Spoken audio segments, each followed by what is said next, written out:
freedomtalkradio.co.uk.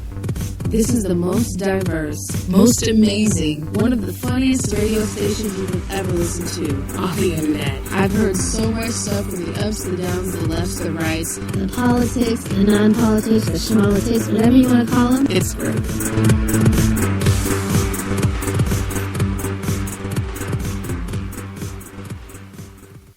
You are listening to the Freedom Talk Radio Saline Entertainment Television Group Network. If you would like to speak with the host, call 712-435-0075. That's 712-435-0075. And then dial 820-475 followed by the pound key. That's 820-475 followed by the pound key. Well, good afternoon, everybody. It is, in fact, high noon here in southeastern Michigan. Our weather today is playing havoc with everybody's New Year's Day plans. We have, in fact, come under the influence of a major Midwest ice storm. Not an ice storm, but a snowstorm. We've had 3 inches overnight. We're going to have another 6 to 7 inches during the day, and this storm extends over quite a bit of the country, actually. It is a pretty big storm, but we will weather through it, and everything will be fine. We are here in the Freedom Talk Radio SETV studios. We are having a big party today because today is the premiere of the network. We have, there's about 250 people right outside the studio. You might be able to hear them from time to time. Let me, hold on a second. Let me open up the studio door here. Yep, you can, yep.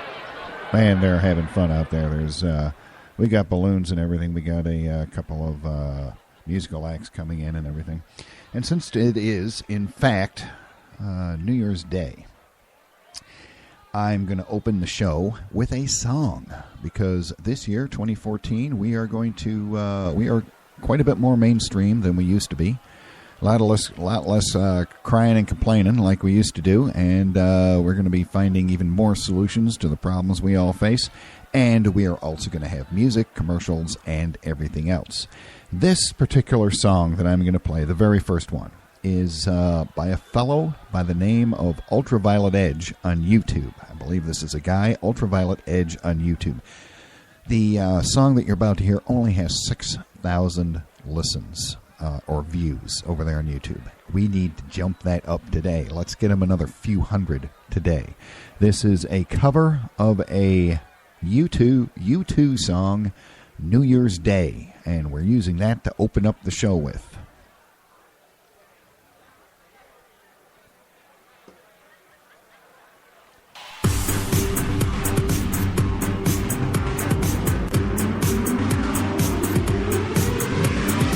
freedomtalkradio.co.uk. This is the most diverse, most amazing, one of the funniest radio stations you could ever listen to on the internet. I've heard so much stuff from the ups, the downs, the lefts, the rights, the politics, the non-politics, the schmolitics, whatever you want to call them. It's great.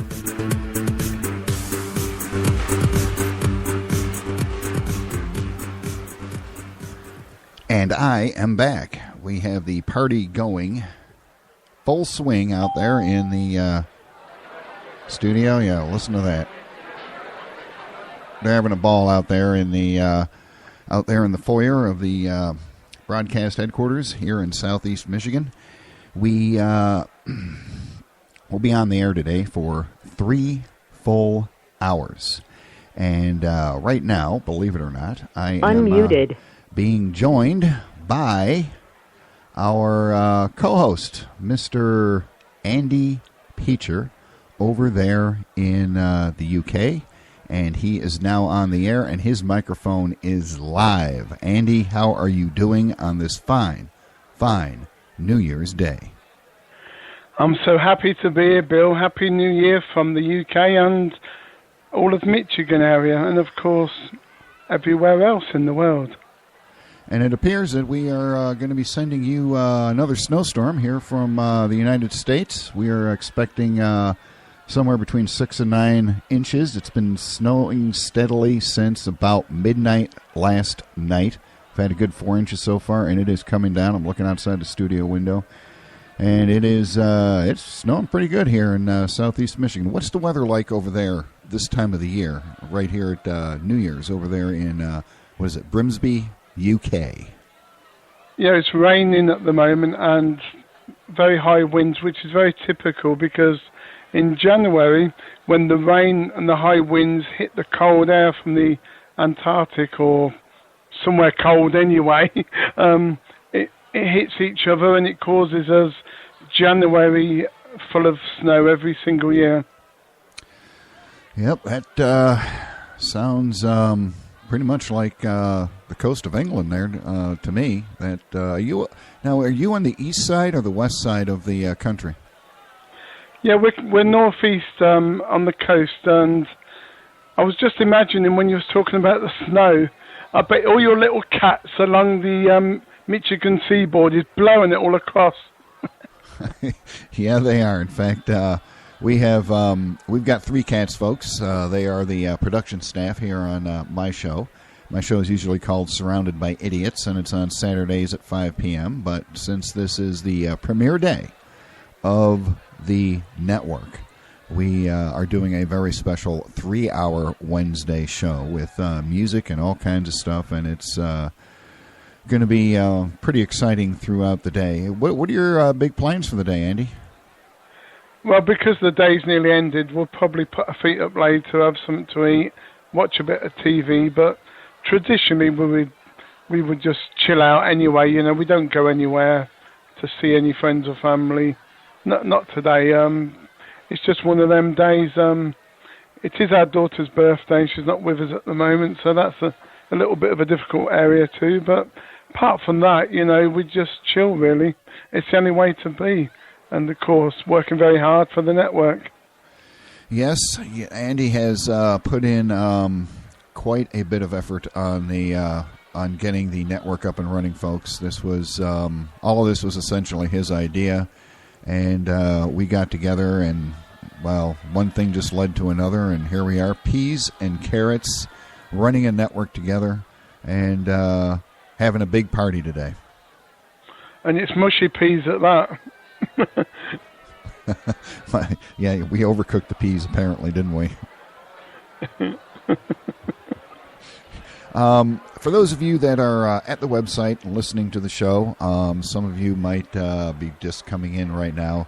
The call-in number for getting on the show, if you'd like to be on the show, the call-in number is 712-432-0075. That's 712-432-0075. And when the nice recorded lady answers the phone, you want to put in the following code, 820-475, followed by the pound key. 820-475, followed by the pound key.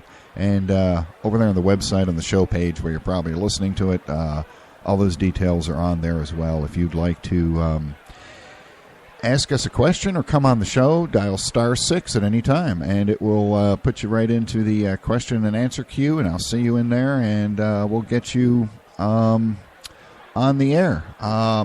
Andy, how about if we play another song for the folks? How do you like that? What do you think about that? That sounds a very good idea. Okay, this is a song by an artist by the name of Grigory Lorim. And he has done a couple of albums based on the Jason Bourne movies, and this particular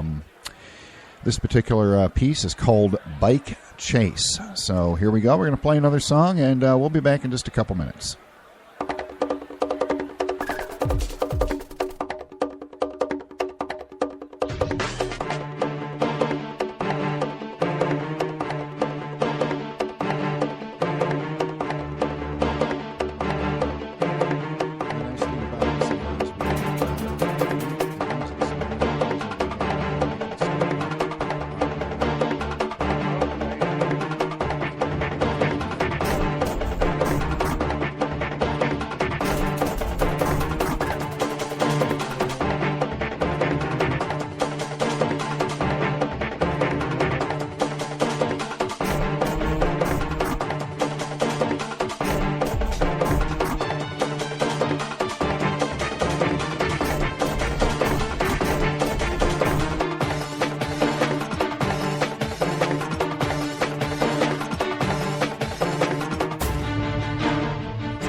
freedomtalkradio.co.uk.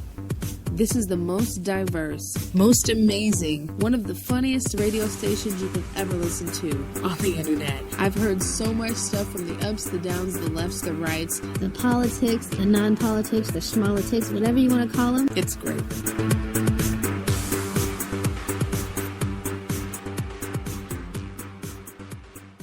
And we are back, ladies and gentlemen, with my co-host Bob and Andy. That's right, Bob Honecker is joining us on the line right now. He is a good friend of ours. He is with Andy right now. Bob also lives in Europe. Bob, remind us what country you live in again. Amsterdam, the Netherlands, guys. Yeah. Go ahead. Wait a minute. I'm hearing it twice here. Yeah, turn the speakers down on your, or the monitor down on your computer, or just pause the stream or something like that. Okay, pause the stream and see how I do.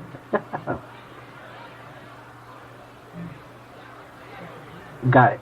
Excellent. Got it. That's an excellent reminder, folks. When you call into the show, 712-432-0075, and enter the code 820475, followed by the pound key, make sure that once you get into the on the studio line with your telephone, make sure that you pause the live stream. Otherwise, there'll be a vicious echo, and we'll just all throw our hands up and say, what the heck is going on there?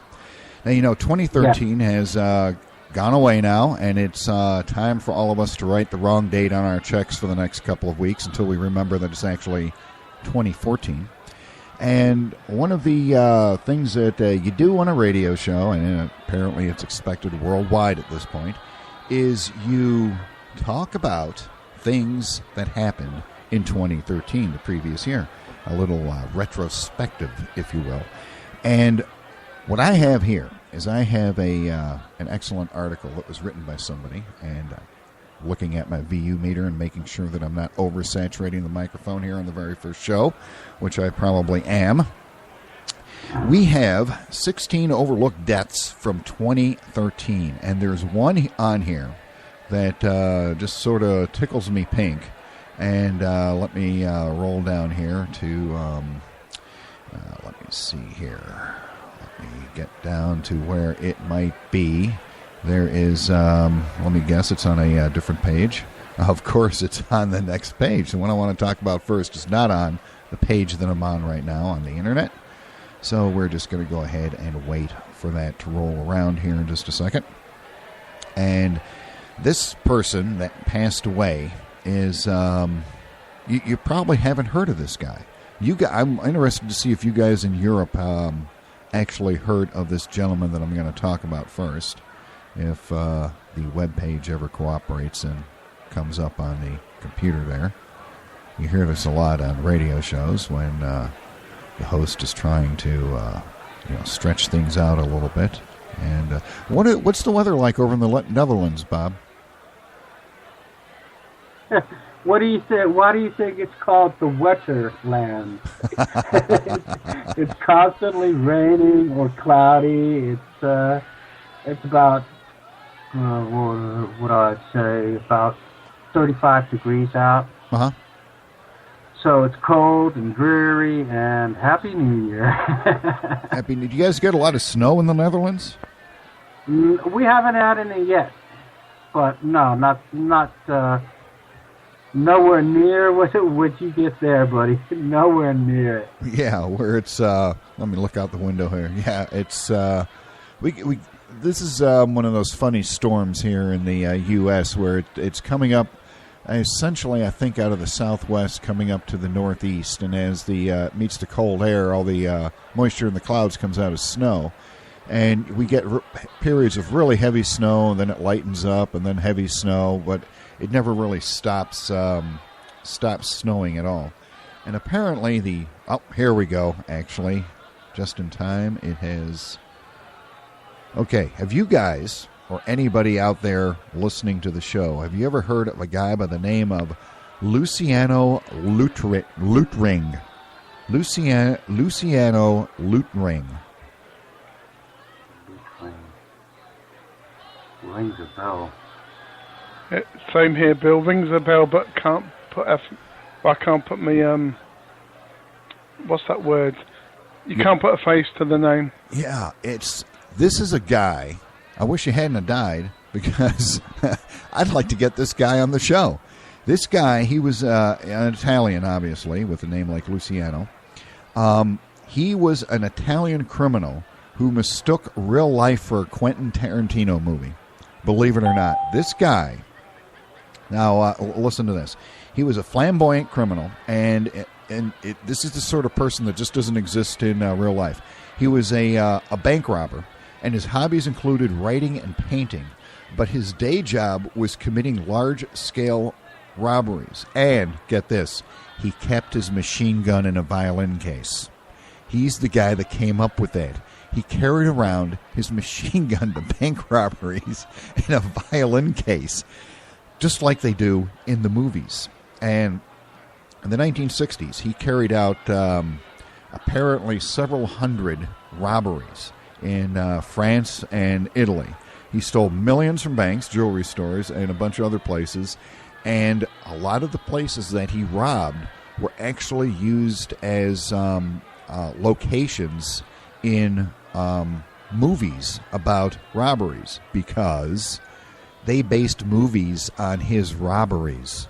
And this guy, he served 12 years in prison, and he took up the writing and painting in prison because he couldn't steal anything there. And he had a bunch of friends in high places.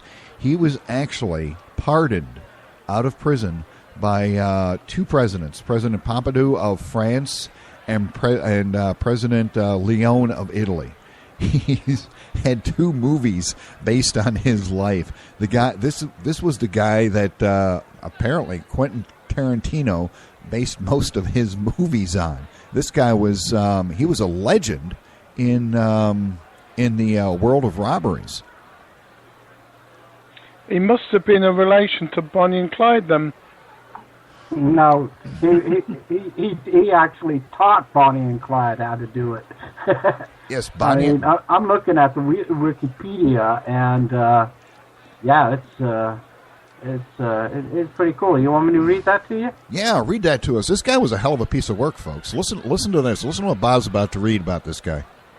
Okay, Luciano Lutring, from the 30th of December 1937 to the 13th of May of 2013, was an Italian criminal, author, and painter known as the submachine gun soloist, Il Solista Mitra, because he kept his weapon in a violin case, just like Bill said.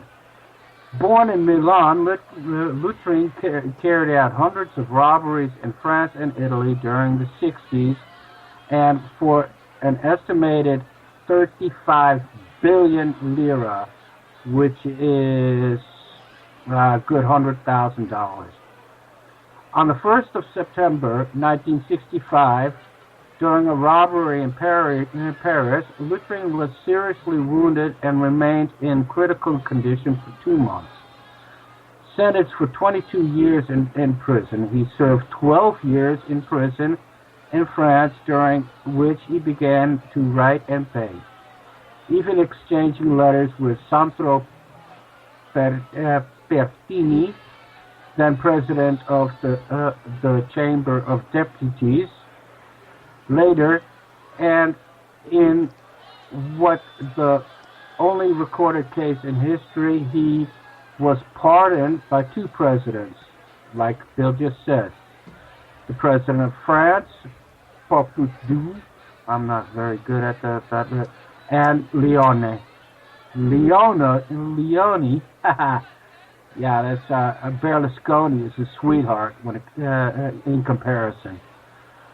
In 1966, Zani directed a film based on his story, Wake Up and Die, with Robert Hoffman and Gian Maria Volante. In 1975, Jose Giovanni directed a film loosely based on his autobiography, Le Gitan, which is in which Lutheran is played by Alan Delon.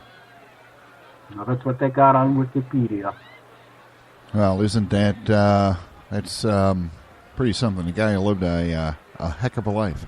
And we have a caller on the line. Kathy is on the line from Parts Unknown. She's probably going to tell us where she's from, and we are going to put her on the air right now.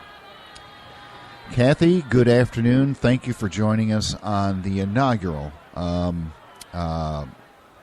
show here on the network. How are you doing today?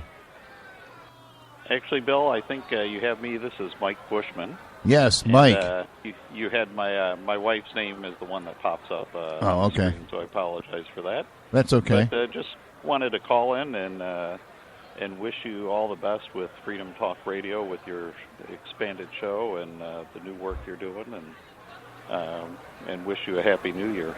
Yes, Mike was on our show just a couple of months ago. He has written a couple of books. How are the books doing? And give us the titles of the books and tell us a little bit about the books that you wrote.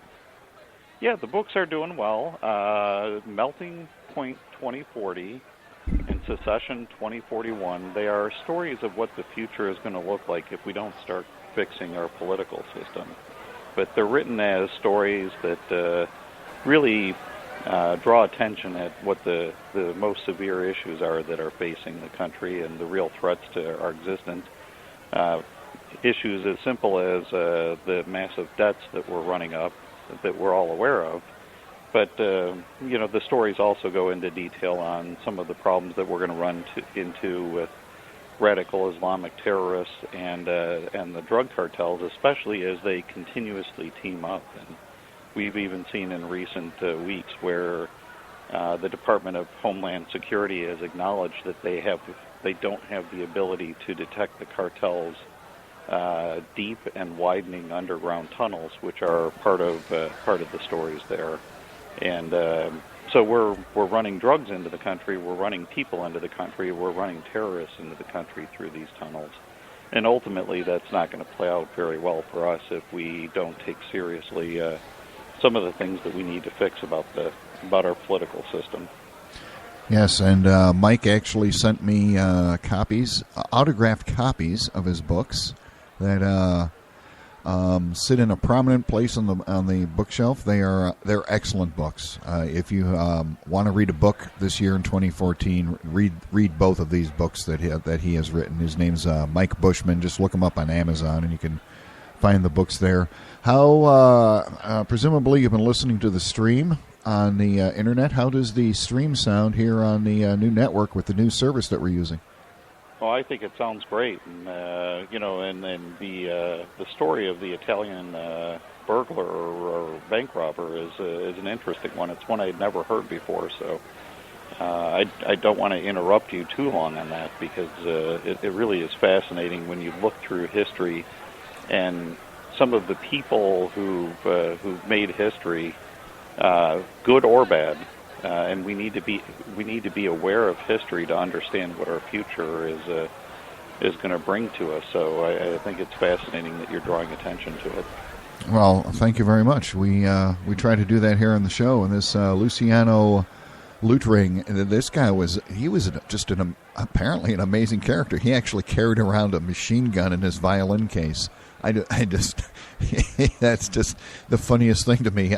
There's a photograph of him on the website that I'm looking at with the machine gun in the violin case posing for a photograph. And apparently everybody knew this guy was a bank robber. That's amazing.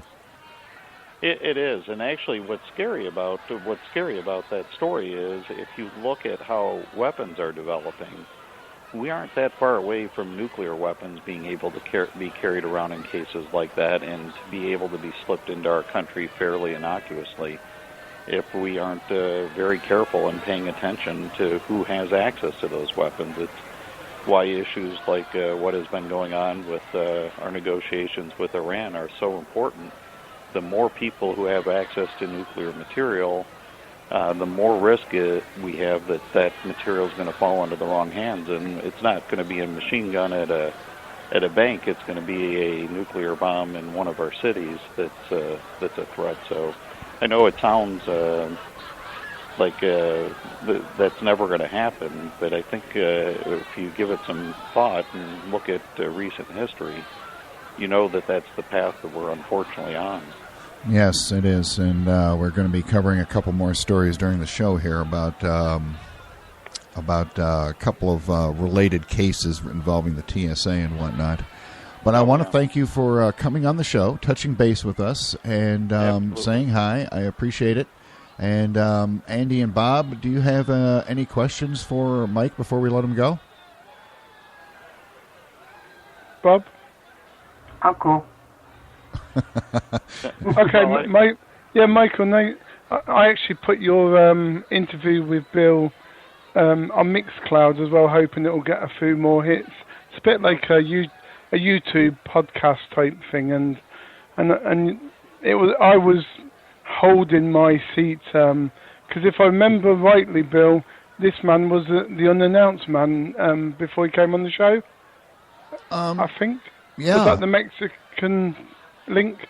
Yes, it is. Yeah. He's the fellow that wrote those two books. They're let me see. Mike, you're going to have to give us the name of the book again because I can't remember Melting Point 2040.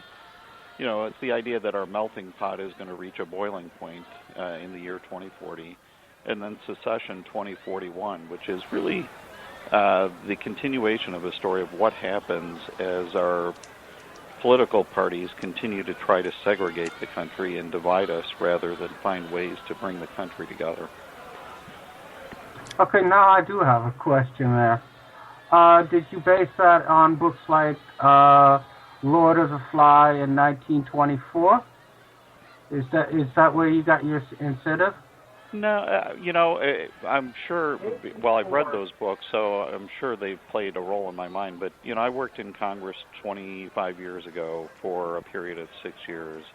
And then, so I've always had a policy interest, and I then went to work in the corporate world and for a global corporation where I got to work with really great people around the world. But what you discover is that there are a lot of risks out there that we aren't paying enough attention to. And then I look at some of the research that has been done by some academics. There's a Stanford professor, a guy named David Laodin, who along with his colleagues studied the 127 civil wars that took place in the last 50 years of the 20th century in various parts of the world. And there's really three main causes for those: racial differences, religious differences, and language differences. And one of my concerns is that we're not understanding the risk to the nation of allowing ourselves to be divided by language as well. And certainly what we've seen out of the Democratic Party, certainly under President Obama, is an advocacy for Hispanics not needing to integrate into broader society. Now, many do and want to, but if you start to look at what's going on in the Southwest, we have a lot of even public schools that are starting to do all-day teaching in Spanish. So we have people who are becoming American citizens or living inside the United States borders, even if they're not citizens, who aren't integrating into society, learning a common language. And when we become segregated between English and Spanish, the academic research shows that when a country gets to 10% of the nation speaking a second language, the push for secession grows substantially. And sometimes it's nonviolent, but very often it becomes violent. And I really don't want my kids or grandkids to live in a world where, we're fighting with each other in another civil war. Yeah, we don't want the United States to become the next victim in that long line of tragic history. I think we'd prefer to help countries not have civil wars. Exactly, and the difference between being a staple nation and being one that's disintegrating violently is not that dramatic, but it's easily avoidable if we're paying attention to to really provide building that unity that you need within a country. It doesn't mean everybody has to be the same. It just means you have to have common ways to resolve issues and at least some base common understanding of what you expect out of your government. Yes, exactly. And we're going to get on with the show, I think. Mike, I appreciate you calling thank in. Thank you very much, and Bill. checking and in. Again, congratulations and Happy New Year. Okay, thank you. The same to you and your wife, Kathy. I appreciate you coming on, and give her our best from everybody on the show. I sure will. Take care. Okay, bye. Bye. And that, ladies and gentlemen, was our very first, believe it or not, our very first guest caller on the show. And I think that went rather well, don't you guys? That was great. It sounds really good. And 25 years ago, maybe I bumped into him when I lived in D.C. So, and yeah, it's. I think it's a good example of what the show is all about. What do you say, Andy? The show or the network?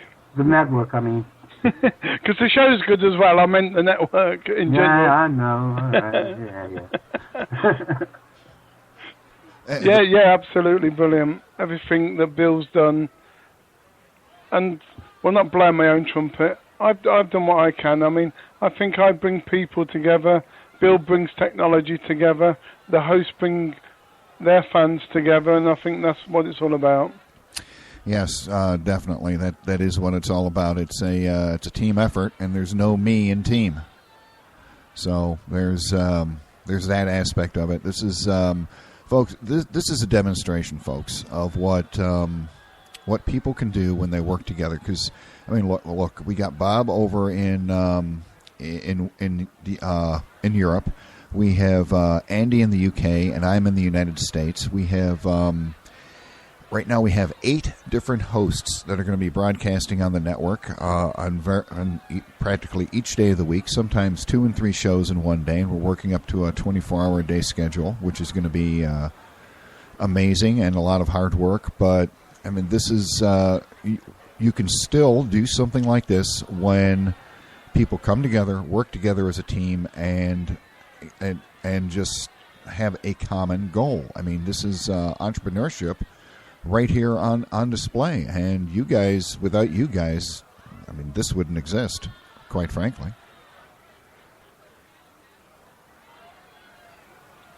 The listeners are a very important part also, Billy, aren't they? And the reason that, you say there's no me in... Sorry, no. I'll start again. The point I'm trying to make is, with this network, it won't survive with somebody who's the boss. It won't survive without the listeners. It won't survive without the hard work of the hosts. It's got to be a mass team effort. Yes, and so far it has been, and it's just amazing working with everybody that we're working with. I've developed so many new friends through doing this work with the various hosts and everything. It's I'm quite thrilled with it. There's a lot more amazing people to come. We just haven't met them yet, and I've met a couple, and it'll be nice very soon to have a chat with them together and see what we think of them. Paranoid Show, amazing lady, voiceovers of the Paranoid Mantra Cave. She does Mama Mosley as well. Just an amazing lady. We've got Never Too Old for Lego with Serene Marine. She's a 10-year-old, 10 years of age, talking children's stuff, helping the children. I mean, again, that's got to be a radio first. We've got Ugly over there in Amsterdam. He's going to... No, we've got my good friend Bob over in Amsterdam. We're going to carry on with our theme that we launched last year, and that's Families Reunited. Bob is more experienced now in that department, so I'm going to be the DJ part of our relationship. He's going to be the counsellor, the person that puts people in touch with others that can help them. we've got Kirk. He's done spirituality. He may want to move on to being an author. Not being an author, but interviewing authors. So we've got a range of talents here. I'm not sure what you are, Bill. I keep calling you the man with the political news. I don't know if that's the right title yet, because they are the idiots. We are surrounded by them. Yes, we are. In fact, I don't know. It's hard to describe my. The concept of my show is a conservative Christian show, and I've had ministers on. I've had Star Trek actors on. I've had authors like Mike Bushman on. I've had Ronald Reagan's former national security spokesman on. I had the guy that owns the Ghost Mine that's on the Sci-Fi Channel on the Ghost Mine series reality show. I had him on. He's a good friend of mine now. And just a couple weeks ago, I had a gentleman on that has a close interest that I have, and that is the space shuttle. We've both been in Florida covering space shuttle launches, and we had a great time. And it's just hard to say exactly what the thrust of the show is. Obviously, it all boils down to politics because, it consumes so much of our lives. But it's just been a ton of fun over these past few years. It started my show Surrounded by Idiots in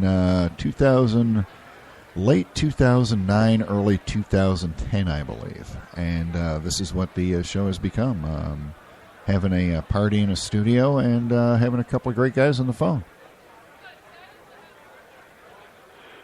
Brilliant. Are you looking forward to joining us again, Bob, next week onwards? Stupid question, Andy. Yeah, of course. I've got a lot of things going. Bill, I got a nice little FYI for you.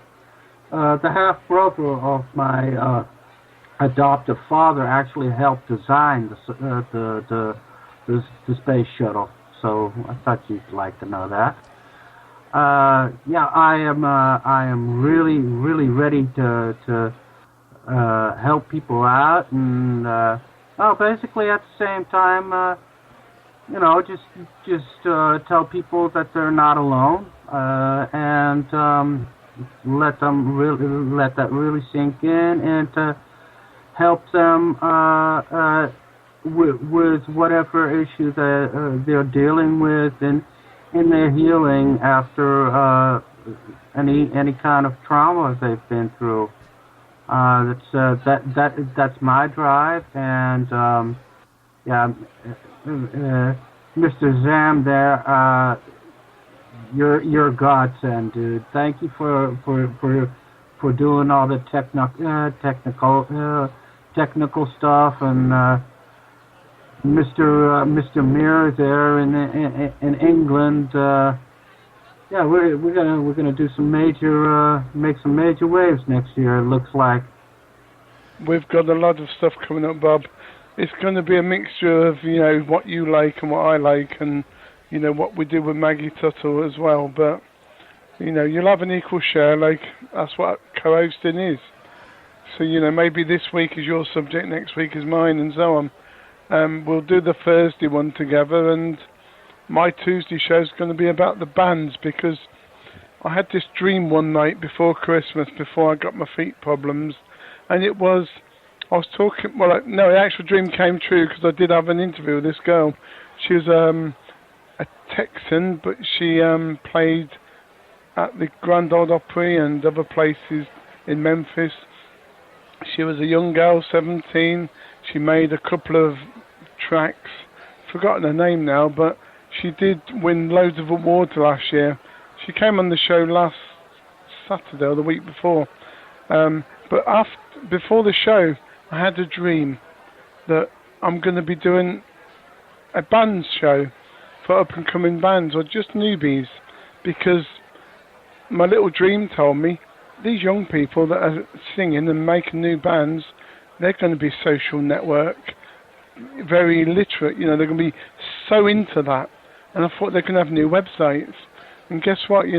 By interviewing them and trying to help them, they can help us back by putting our link on their site. And because they're new and young, they're going to have a lot of visitors. And, that gave me the idea of having that show. So I think that was meant to be. Yep, and speaking of music, bands, and shows, it's time for our next break, and we'll play a little station identification and cue up another song. This one is called "Funny Death," and it's a techno song. It's pretty cool, actually. I was listening to it earlier, and I will tell the audience, if you know somebody who would like to be a sponsor on one of our shows, or if you'd like to sponsor a show yourself, you can send us an email with your inquiry to info@freedomtalkradio.net. That is our information email line, and we'll work something out. And since we're first starting out, folks, we are giving excellent rates, bordering on free, to get sponsors. And we'll be back in about 4.5 to 5 minutes, and we will see you on the other side of this break and song.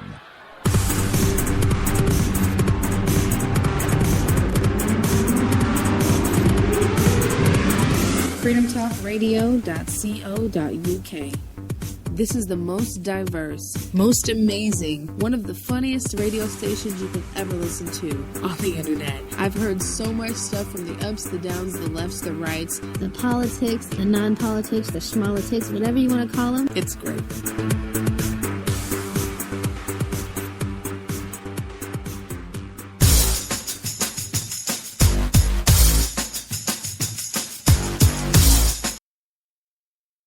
Are back. It helps if you turn up the microphone in the studio, folks. We are back with Andy and Bob. They are co-hosting with me today, and getting back to the fabulous stories of 2013. There is a story that tickled me pink when it came out, because it is one of the most outrageous things that I've ever seen ever, and it has become a cult classic overnight. It is a movie that the Sci-Fi Channel put out, and only they can make a movie so crappy that it actually becomes popular. Have either one of you guys heard of the movie called Sharknado? Not me. Okay, here's the concept behind Sharknado, believe it or not. There's a hurricane, okay? And all of these killer sharks, they're all gathered together because of the hurricane. And then a tornado comes along, lifts up the sharks in the tornado, and dumps them all over the city. And the sharks are in the floodwaters from the hurricane and the tornado, and they just start wreaking havoc on this town, and they have to save the town. It's called Sharknado. It is the most ridiculous thing I have ever seen in my whole life. The special effects are so bloody awful. It looks like they got a hold of a student at some kind of a school and said, "Hey, can you make us some animated sharks?" And they did, and it is just awful. Sharknado is one of the worst movies, and the thing is, it was so popular over here in the United States. There are people talking on Facebook and Twittering it, and emails going back and forth, and the Sci-Fi Channel wound up showing this thing about 50 times every weekend. They were showing it back to back sometimes because it was so popular. Sharknado. What do you get when a tornado picks up sharks congregated together by a hurricane? A Sharknado. It is absolutely hysterical. If you guys can find it, you have to watch this movie. It is horrible. Is that an invitation or a threat or a dare? It sounds like something. That's a dare. I dare you to watch it. Media into. It's even, the brainwashed masses. I mean, it just shows you how elementary they go. I mean, Sharknado. It's like you said. You said somebody in high school. I mean, I'm thinking more kindergarten. Something. It just goes to show you what people want to watch, and that they want to stay blind to the things that you and I know. I think a lot of it is sometimes people just need a break from all the crap in this world. And this article goes on, thank you Sci-Fi Channel for this original movie that made severe weather even more terrifying yet comical at the same time. Lucky for Sharknado, it got so much social media traction that for the outrageous plot that it actually might go down as a cult classic someday. That is, it is. You guys got to see this movie. It is just absolutely the worst thing you've ever seen in your whole life.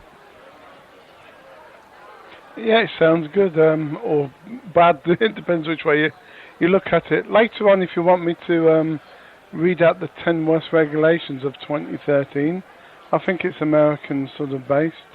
I can do that. Well, actually, you know what? We could do that right now because I'm going to do another first here on this version of the show. I am going to play our very first audio clip because there are some stories going around right now, you guys, Andy and Bob, about new laws that are taking effect here in the States. There are 40,000 separate laws that are taking effect here in the U.S. Beginning at midnight today. Midnight on January 1st, 2014, 40,000 new laws. And don't worry about getting caught. I'm sure they'll tell you exactly which law you're breaking because obviously you're going to be breaking some law someplace. And over at CNN, they had Alan Dershowitz on. He's a big-time attorney here in the United States. He, I think he's one of the people that started an online service where you can, it's basically self-service legal help, where you can do incorporations and wills and things like that. In fact, that's called Legal Zoom. In fact, I incorporated the Saline Entertainment Television Group through his service. And he was on a show there, and I have a clip from that I'm going to attempt to play right now. Here we go, The Grand Experiment.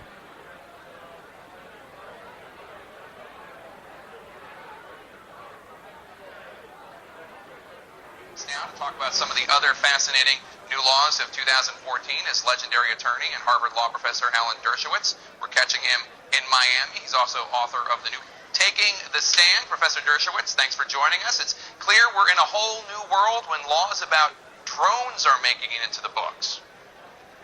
Well, that's absolutely right. The law is desperately trying to stay ahead of technology. In my book, Taking the Stand, I predict that science will triumph over law, that technology will always prevail over law, that the law will always be playing catch-up. This time the law is trying to stay ahead. But they're not going to succeed because the state laws regulating airline travel, regulating the air, is going to be preempted by federal law. The federal government has control over what flies in the sky, and I don't think state laws regulating drones will be upheld as constitutional. Even though it's not state legislation, do you think Obamacare, the Affordable Care, is still the most controversial new law? Not only the most controversial, the most influential. It's going to really save lives. You can complain all you want about how the website went up and how much it's going to cost, and whether people who don't sign up and have to pay the penalty are going to be regarded as criminals for not doing it. All of that is debatable, but the end result, the bottom line, is people who can get health care are going to get it now. Lives are going to be saved. Children are going to grow up more healthy. This is a great experiment, and give it a chance to succeed. Finally, the United States is coming into the 21st century, joining the rest of the world with affordable medical care. You say that some of these new laws on the state level butt heads with federal laws. Give me an example. Yeah. Oh, the marijuana legalization, which is happening all over the country now. First, it starts out with the pretext of medical marijuana, which has always been a phony. Anybody can get a medical excuse for using marijuana. Finally, most states, or many states, are now moving toward just decriminalization, like Massachusetts, where I used to live. And it made no difference. Nobody notices because nothing changes. The same number of people use marijuana as before, but it's still illegal. Every time you light up a joint in Massachusetts, you're committing a federal crime. And we have to reconcile federal prohibitions against marijuana with state laws making it legal. You can't live in a netherworld where you're safe to do something under the state law, but you're a federal criminal if the government wants to come after you. It is an odd disconnect. Some of those, we see the states often take the lead and not the federal government. And some of these state laws reflect signs of the times, especially focusing on social media and technology. Which one stands out for you? Well, there's a new law that a number of states have passed prohibiting universities and prohibiting employers from making you open up your Twitter account or your Facebook account. And, you know, that really is protecting young kids from their own foolishness, because a lot of these kids are putting really, really stupid stuff on their accounts, and if a college ever saw what they put on, or an employer, they'd say, we don't want to have anything to do with them. So the government is protecting these kids from their own foolishness, but I think it's probably a wise thing to do. You know, again, in my book, I predicted that we're going to see an increase in state legislation over the next years and a decrease in federal legislation because Congress is completely tied up. It can't get anything done. And we're seeing an increasingly strong presidency, a weak Supreme Court, a weakening federal Congress, and a strengthening of state legislatures. It's a trend that will continue for years to come, I think. I don't know how you feel. And there we go. That is a brief clip from Alan Dershowitz. Now, I will say this, you guys, about his take on the health care law. And it goes with something that I found out just in the past 72 hours. They have a program where if you don't make enough money, the government chips in some of it. Say, you make a certain amount of money and your monthly health care bill is going to be $700, which is outrageously expensive. Even though they say it's affordable, it's not. And the government will chip in, say, $450 of it. So it's only going to cost you $400 a month, like 2 car payments, half a house payment. People can't afford that anyways, but, they can get themselves a health care policy. Well, as it turns out, here's what happens. At the end of the year, that money that the government's given you, say it's $420 a month or something like that, the health care law states that you have to pay that back to the government at the end of the year. So they're going to take it out of your tax refund. And nobody's tax refund is going to be that big, so the government's going to confiscate your tax refund if you get this subsidy with that. And I'm failing to see exactly how that's affordable. Does that sound affordable to you guys over there in Europe? In Holland, they have to say that it's called a healthcare compensation. They give you like the equivalent to $150, $200 a month to help pay for your insurance, what's been going on for the last couple of years. In a lot of cases, they ask for it back, but they just continue paying for it. So, and then, actually, this weekend I got a notice. Okay, you don't have to pay it back. It's just part of your tax return. So that's gonna how do you say that? Annihilate itself. So it's gonna be part of the tax scheme once it's really launched. I don't know. I'm losing my English here. You guys understand half of what I'm saying here?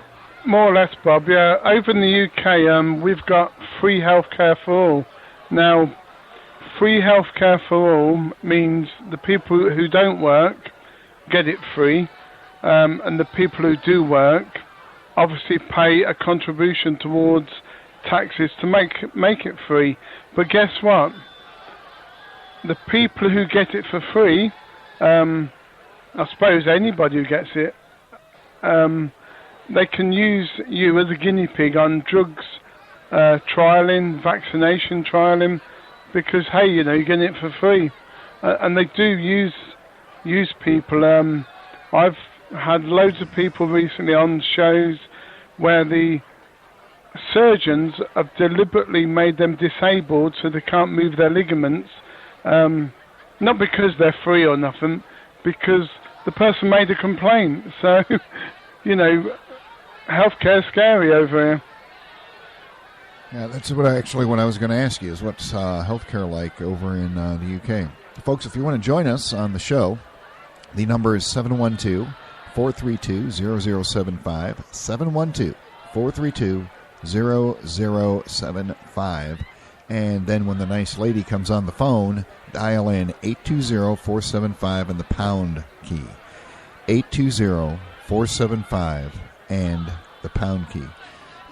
Andy, my thought is with the government giving people free health care, then the workers obviously having to pay for it, isn't there a point that where all of this comes due massively when the system just runs out of money? Yeah, I think I know what you mean. There's a lot of things being given for free, and it's been given for free for the last 20 years. Now we're coming to a stage where we can't even the people who are paying for it can't afford to pay for it. The people who had it for free obviously still can't afford to pay.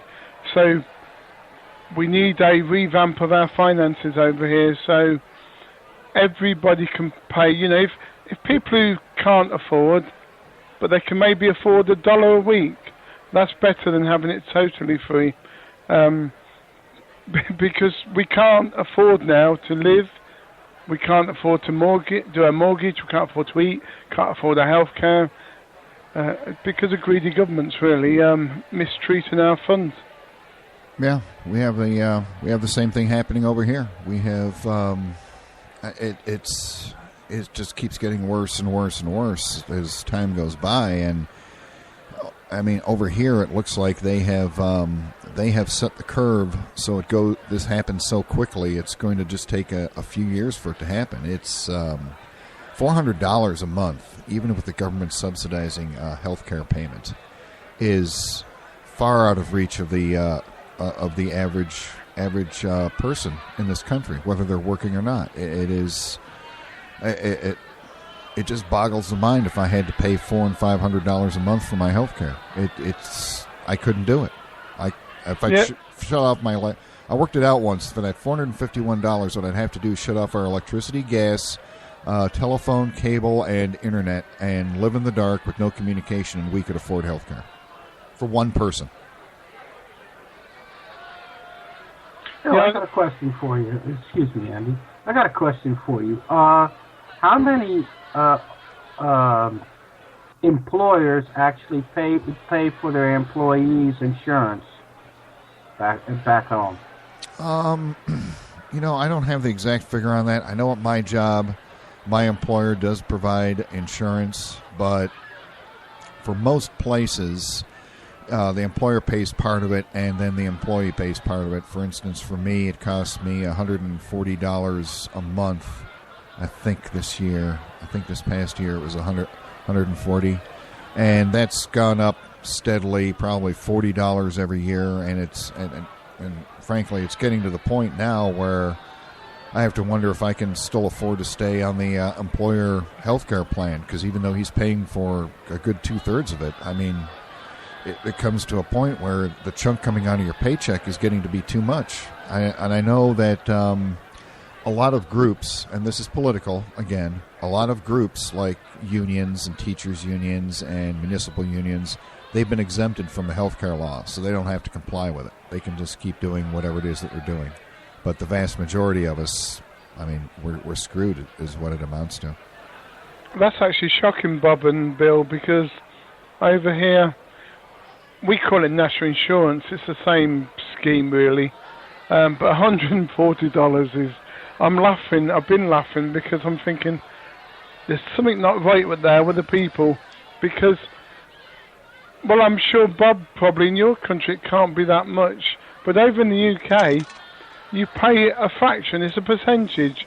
But let's say somebody earns 500 UK pound, which is probably $650. That's quite a very good wage. They would probably pay $40, maybe $60 at the very most dollars per week on their insurance scheme, which goes towards medical care and all the other stuff. The only extra they have to pay on top of that, when they go to a pharmacist, they can have about 20 different items for one price, and that one price is about $10. So every time you go to the doctor's, if you get one painkiller, you pay $20. If you get $10. If you get 20 prescriptions, 20 items, you still pay $10.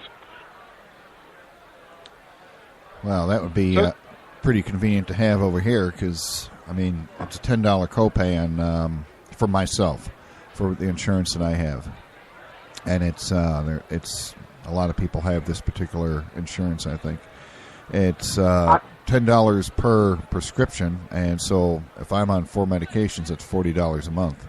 Go ahead, Bob. I pay 130 euros, which is about $140 a month, $145 a month per person for my wife and I. And the medication, the prescribed medication is free. If you go to a specialist, you have it's called your own risk thing, and that's about $150 a year that you have to pay aside from that 130 euros a month. So it's Andy actually had a very good idea. The insurance should be income based. So if Tom is earning $10 an hour, and Dick is earning $15 an hour, Dick should have to pay a little bit more than Tom does. So I don't know. Well, that's and the funny part of it, most of the people, the ones that have the really expensive insurance, they hardly ever go to the doctor. So, you know, the monies that the insurance are getting from the people that never go to the doctor, that should be automatically transferred to somebody that is, I won't say terminally ill, but they have a chronic illness, you know. So it's a little bit more humanity on that, and income based. What do you guys say? Yeah, income based is a good idea because you're then affording what you can afford, and if you can't afford it, then you can't afford it. This is how a lot of these benefits will work. If you you're getting a bit more benefit than others, then you just get a little. They lower it a bit if you're disabled, but the most disabled people get more. So it's kind of fair, yeah. It does have a certain ring of, I guess, fairness. I'm not sure if the taking the extra money from the one person and putting it in a kitty for the person that has more chronic illness isn't already done. I believe it is, because I mean everybody pays into the pot, into the insurance pot, and then it's whoever needs the coverage gets the coverage after their deductible's paid for. So it's essentially done that way right now. And it is, looking at the clock, it is time for another break. We are going to take a break here, rest our voices for a minute, and chat off the air a little bit. And when we come back, we will talk about another very interesting and weird story of the year, about the most popular YouTube video that has ever come out. We'll be back in just a couple of minutes, about, let me see here, about another 4 or 5 minutes. We'll be back shortly.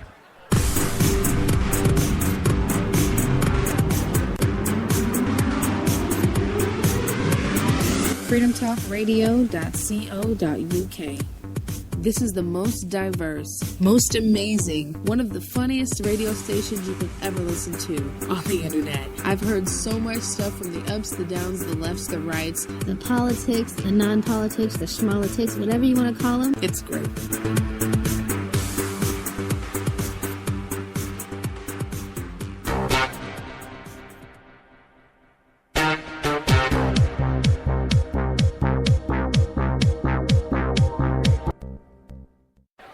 And we are back on the air. The party is in full swing here in the broadcast headquarters down in southeast Michigan. And we are being joined on the phone right now by one of the other hosts on the network.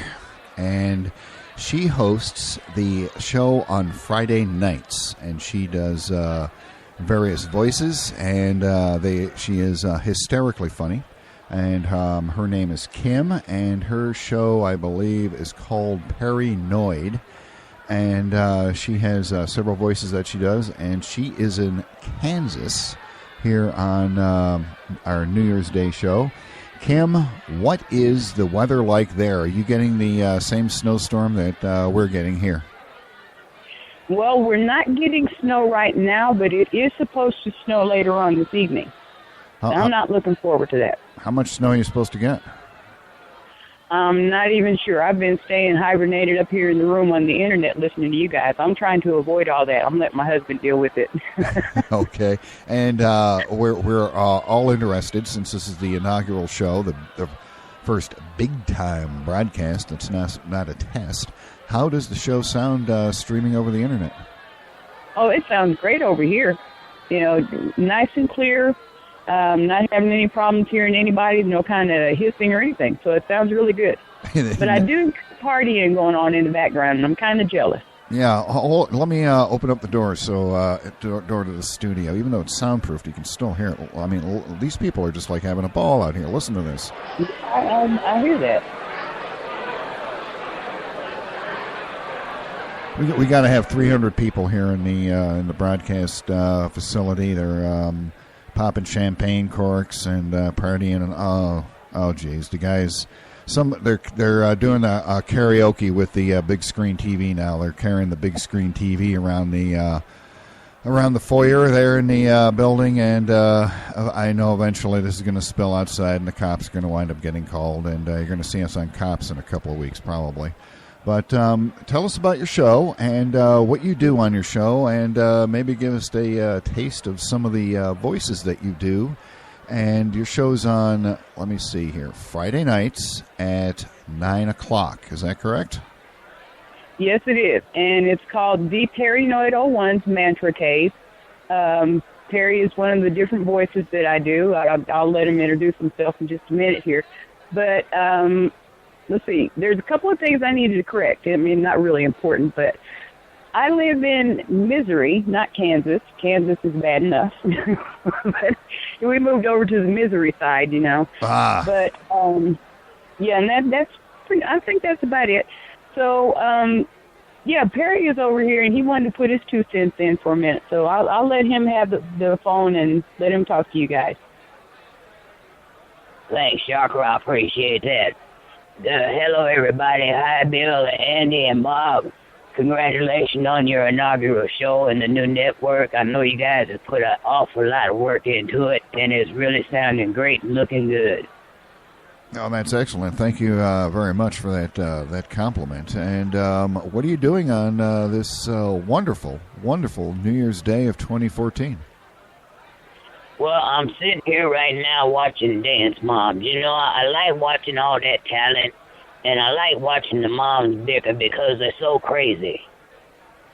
And who's fighting on that show this week? I know there's got to be somebody fighting on there because my wife has tuned that in, and I have sadly walked into the room while it was on, and it took almost 6 weeks of intensive therapy with a very expensive therapist for me to get over that 30-second exposure to Dance Moms.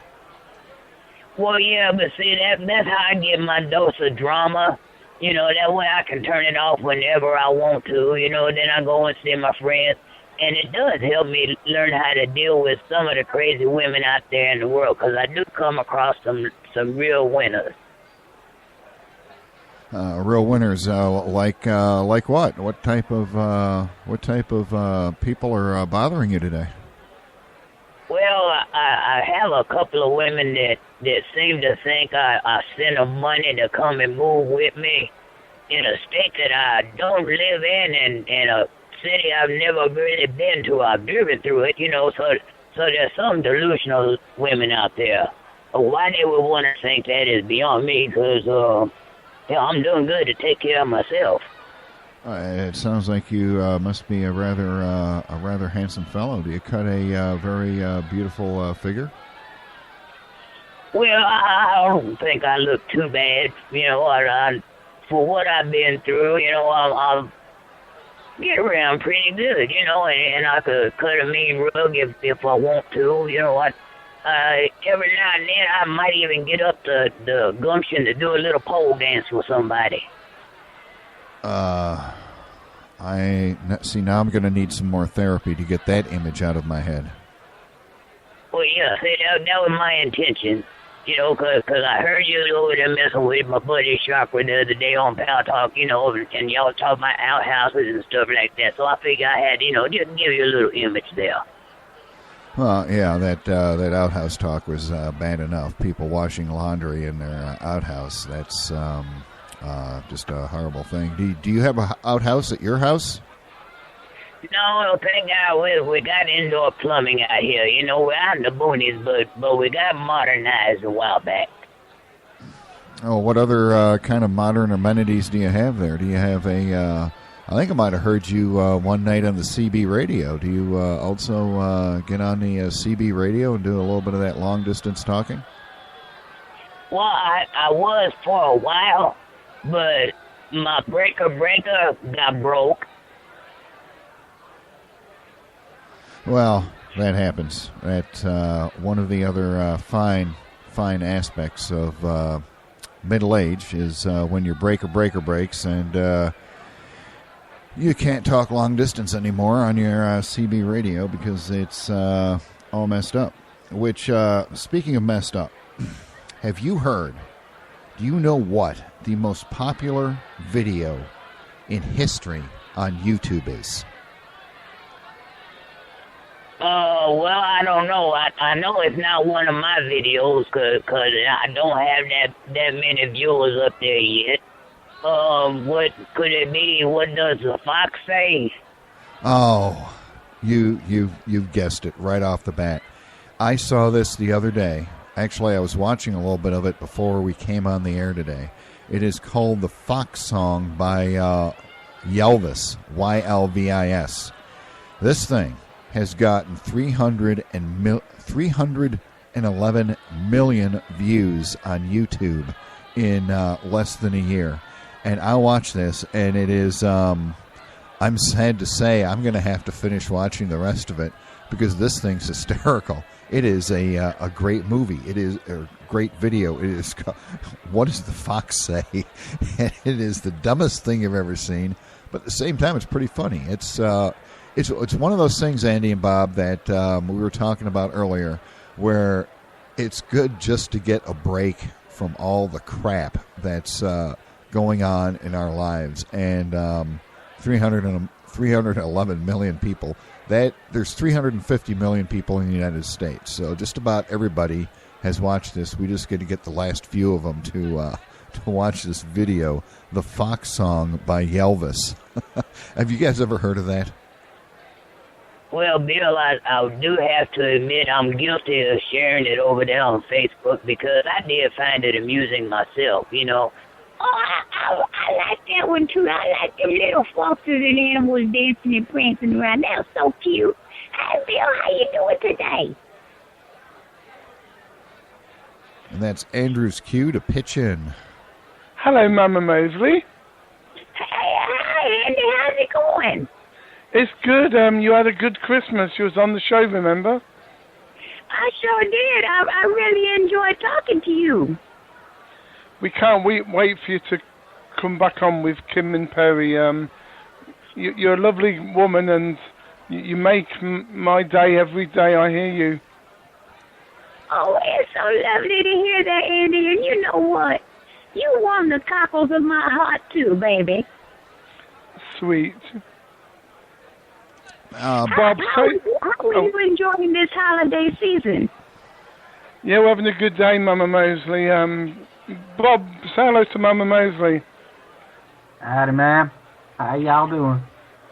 Hi, Bob. How's it going? Happy New Year to you fellas. Happy New Year to you too, ma'am. How's it going over there? You keeping yourself? You got your glasses on? Can you hear me? Well, yeah, I went out partying and having a good time last night, and I did the electric slide and Cupid shuffle and just all kinds of little dances. You be careful out there. You want a new hip or something? You're doing your shuffle, Well, if it goes out, then at least it went out having fun instead of just walking up and down the stairs or going and getting my mail, Oh, Lordy. So, Mama... Well, you take care of yourself, lady. All right, thank you. You do the same. So, Mama Mosley, you're doing the shuffle while you're going up and down the stairs? Well, I have a time or two, not intentionally, you understand, but now when it happens, if anybody's looking at you, you got to make it look like it was intentional, so, and if you can't make it look graceful, make it look comical. Now, when you're doing that, do your, I imagine probably your ankles and your knees and your hips probably cracked. Have you worked out a way to actually get all your bones and joints to crack in time with your shuffle? Well, I was thinking about getting some of that Cougar Cripple insurance. So the ones for ladies like me in case something like that happens. Okay, so you haven't gotten any insurance for that, huh? Well, I've been looking into it. It's really hard to afford it, though. A lady on my income. What kind of income you on? You on Social Security or what?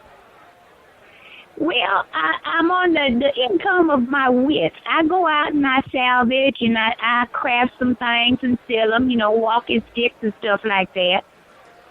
Oh, what kind of stuff do you salvage?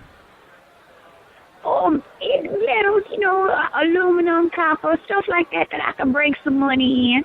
Because I don't like to have to depend on anybody else at my age or anything. Because people get mad at you and want to take away what they give. Do you want me to send you some empty beer cans? I can send you some empty beer cans if you want. We have I think we're up to about 45,000 here at the house right now.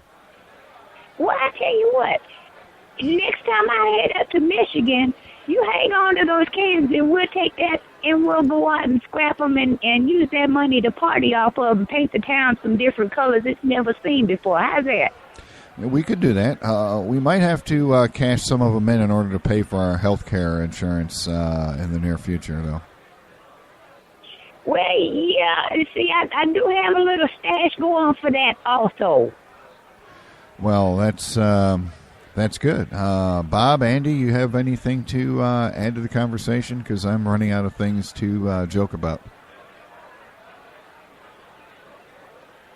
I think what Mama Mosley needs is a good man to settle down with. She seems to be, 81 coming on 18. She needs a man. Mama Mosley, it sounds like you have a volunteer. How soon can you get a ticket to the UK? Well, I don't know about that. That takes an awful lot of scrapping. Maybe we can meet halfway or something. I'm sure there's a nice man waiting for you in Scrapland over there in the US somewhere. Andy, you are a good swimmer. Don't forget that, huh? I float. We'll just build a little bridge of love going across that pond. How's that sound? That's awesome.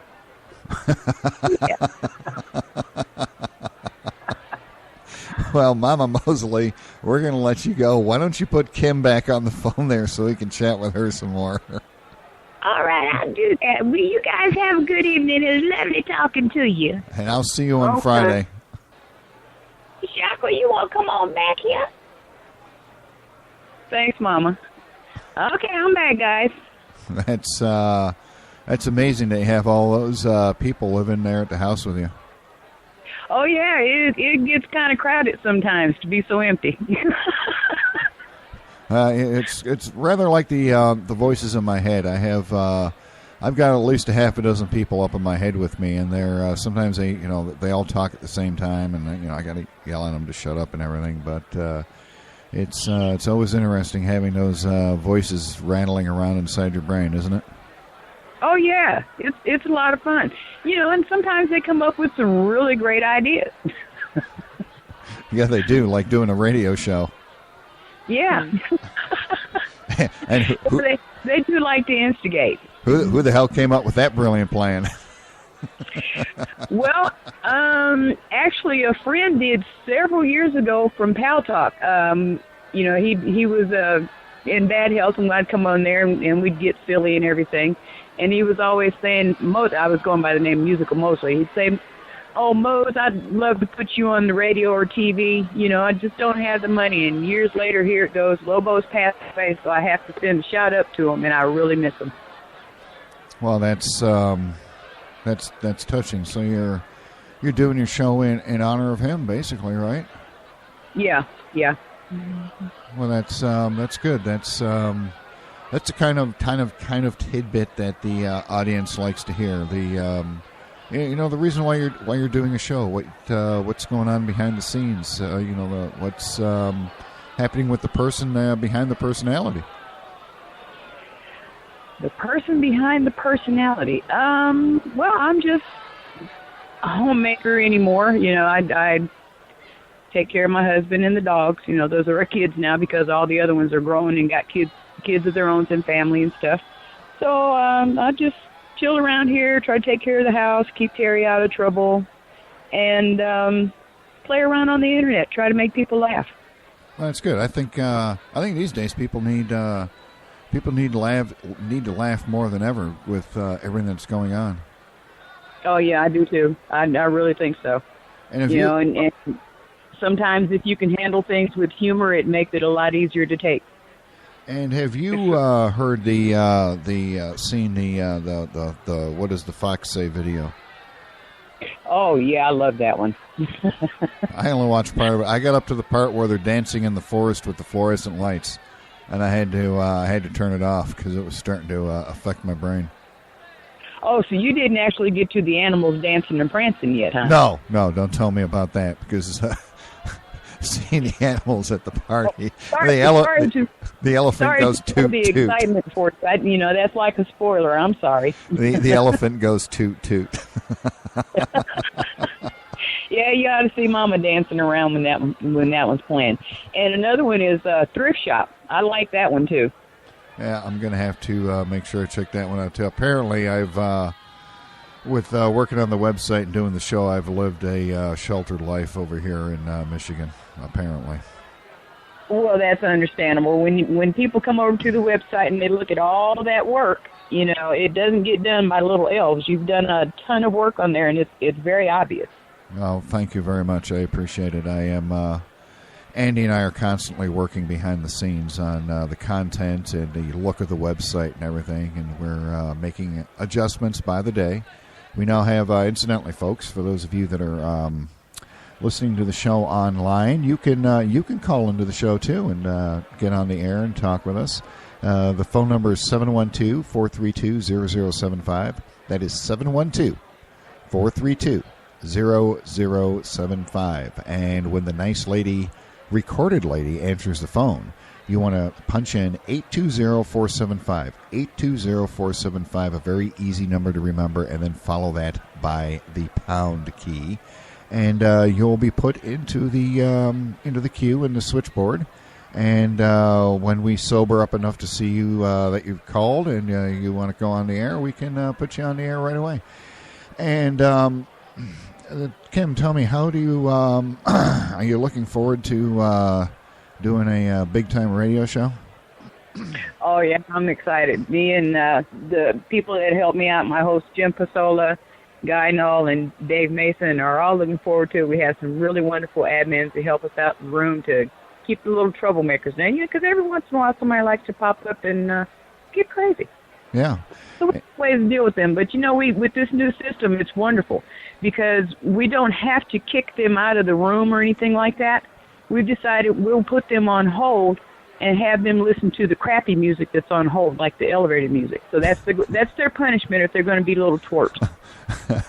I don't know if I can play that elevator music on the air or not, because it's oh man, that music they play is a piece of work. This is a great service, folks. I mean, we're Phil. Yes, go ahead.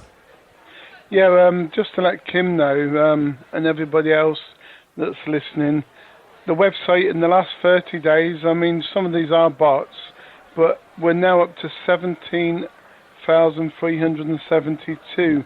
In the last 7 days, 5,792, but only since yesterday, we've had 1,142 visitors, and currently online at the moment is 15, which is quite good for, this new setup. Blog Talk gives you very little. Yes, we've been... That's interesting how the service was down for a while yesterday, because I know I had a hard time getting over to it. Yeah, Andy and Bob might not know about this, but there is a large corporation. They own Bluehost, they own HostGator, Just Hosting, I think Simple Hosting or something like that. They service probably, I would say, close to 250,000 websites here in the United States. That is a lot of internet traffic and a lot of internet presence. And one of their main server farms, one of their connections to the backbone of the internet went out yesterday, and every single website, almost 250,000 of them, went down all at the same time. They were down for almost 2 hours yesterday.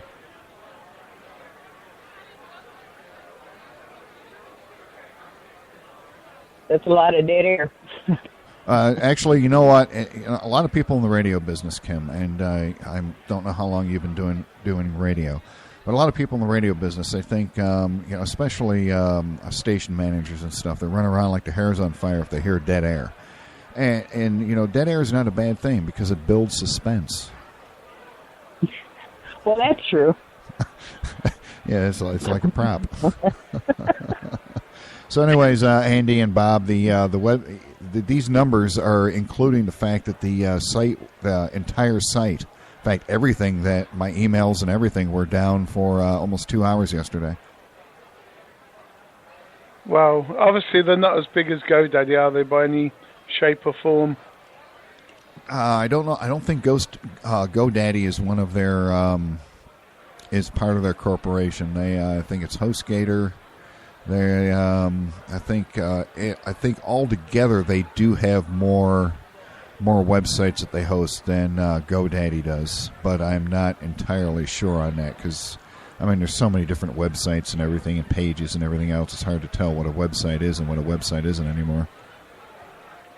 Well, that network going down wasn't altogether a bad thing. I think I did lose a stalker or two that have ADD. They just lost interest and wandered off? Yeah, they sure did. Hopefully they find a man that can really return their affection. Well, or has a lawyer and restraining order. That would be a good thing because those lawyer bills climb pretty fast.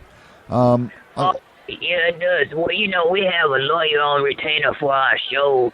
His name is Bubba Jones, attorney at law and part-time pig farmer. We like to call him the Baconator. Yeah, we also have a team of attorneys. We have Dewey, Cheatham, and Howe over here in Michigan. I heard they're very famous. I do believe they may have been called my co-host. Yeah, they may have been because you never know. I'm interested in one thing about from Andy and Bob because the server farm obviously is in Utah and it's here on the other side of the United States from us. I'm wondering how quickly is the website responding to you guys, because in the past few days we've moved major parts of the site up onto the cloud so that the response time, here in Michigan, the response time has gotten It's tremendously better. It comes up very, very quickly now. What's the response time of the website over there? Yeah, I mean, I've just doing it now while you're talking. I'd say it's not instant, but it's not long. It's 4 seconds. That's yeah, it's pretty good. That's pretty darn good for a website. I mean, a lot of times, it doesn't really matter what website you go to. You know, a lot of times it'll take 10, 15 seconds for it to start coming up, depending on how much garbage you got loading in the background. Yeah, and it also depends on how good your internet speed is. So for me and Bob, you're probably asking the wrong people, because we've got great internet speeds. We've got 50 plus to 80 per second. Yeah. So you want somebody with a standard connection, really, to ask that question. Yeah, we got, I think ours is up to, I think they got us up to 45 megabits now. So it's comparable with what you have, but it's always interesting to find out how it responds around the world, you know, because obviously it's got to go from Utah all the way across the United States. In fact, it goes just down the street from where I am right now, because Michigan Avenue is part of the backbone of the internet. And not Michigan Avenue itself, but the backbone runs underneath there on its way to, I think, Washington, D.C. and New York City. And then from there, obviously, it goes across the Atlantic Ocean and heads over to you guys. So, I mean, it would obviously take at least a few seconds for that to happen. Yeah, 4 in my example. It doesn't matter which page I press, it's 4 seconds. Well, that's good. That means that the cloud services that we are using are, in fact, working and picking up the slack, I think. It seems to be quicker on external links. So if you're pressing a website from a host, it's like 2 seconds than if you go within the website. Yeah, that sounds... That doesn't sound out of the realm of possibility. That sounds, you know, like it should be about average. We are running... it is a highly modified WordPress installation, folks, with one of the reasons why we've got the 4-second response time is because we have a ton of spam filters built into the website. We are...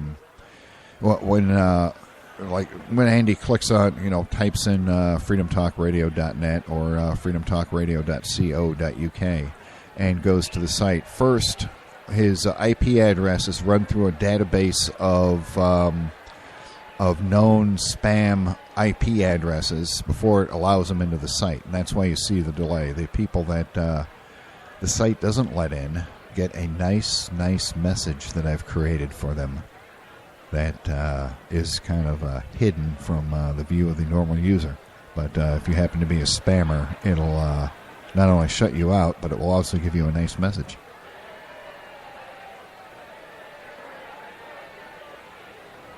Yeah, I got like Andy said, I got fiber optics here, so I'm pretty fast, and yeah, it's I counted 5 seconds for going from one link to the other. So yeah, this is as close to live as you can get, basically. Yeah, it is. I am quite happy with how the software, the servers, and everything else have responded to the load that we've been putting on it, because it's the load is increasing every day, guys. It's the load keeps going up, and it's always interesting to see how the response time of the website is affected by the amount of load that we're putting on it, which right now, quite frankly, is going up almost by the hour. Yeah, last 24 hours, 1,203 visits. That's amazing, Bill. That's yeah, considering that, you know, we're doing all of this by word of mouth. We're not taking out advertising because we can't afford it. It's no. Just basically Andy working tirelessly behind the scenes. I was going to say, could I comment? And this is hypocritical. We're stopping spamming, But the only way to market at the moment is by spamming. But I don't call it spamming. I call it encouraging people to see what we've got. But we'll only send it once to them. If they don't want, they don't have to have. Wah, wah, That's right. wah, wah. That's just being informative. Yeah, that's, well, essentially, you got to let people know that, we got a brand new website out here, and you might be interested in it. And if you'd like to be a host, send us an email. Mm-hmm. It's essentially a help wanted ad, I think, isn't it, Andy? Definitely volunteers, hosts. We definitely need volunteers because we're trying to get producers for each show. That's if the show needs them. Obviously, some people like Kim have got people like that, but others, may not know about different buttons. They may do a good show, but they need someone to take calls, press buttons, introduce them. So that would be good. We need YouTube in every show because what this is about is promoting and sharing. We haven't got anybody yet who's got the time because I'm busy encouraging people to join. So we need YouTubers, we haven't got a lot to give them back, really, only a good friendship. But at the same time, if they've got any website, we can promote that. Yep. I'm going to talk to my community groups next week when they get back because a local school nearby us wants to give us some radio studios that basically they had paid for and they're not using. I've also got volunteers maybe that wants to do basic admin, letter writing and that.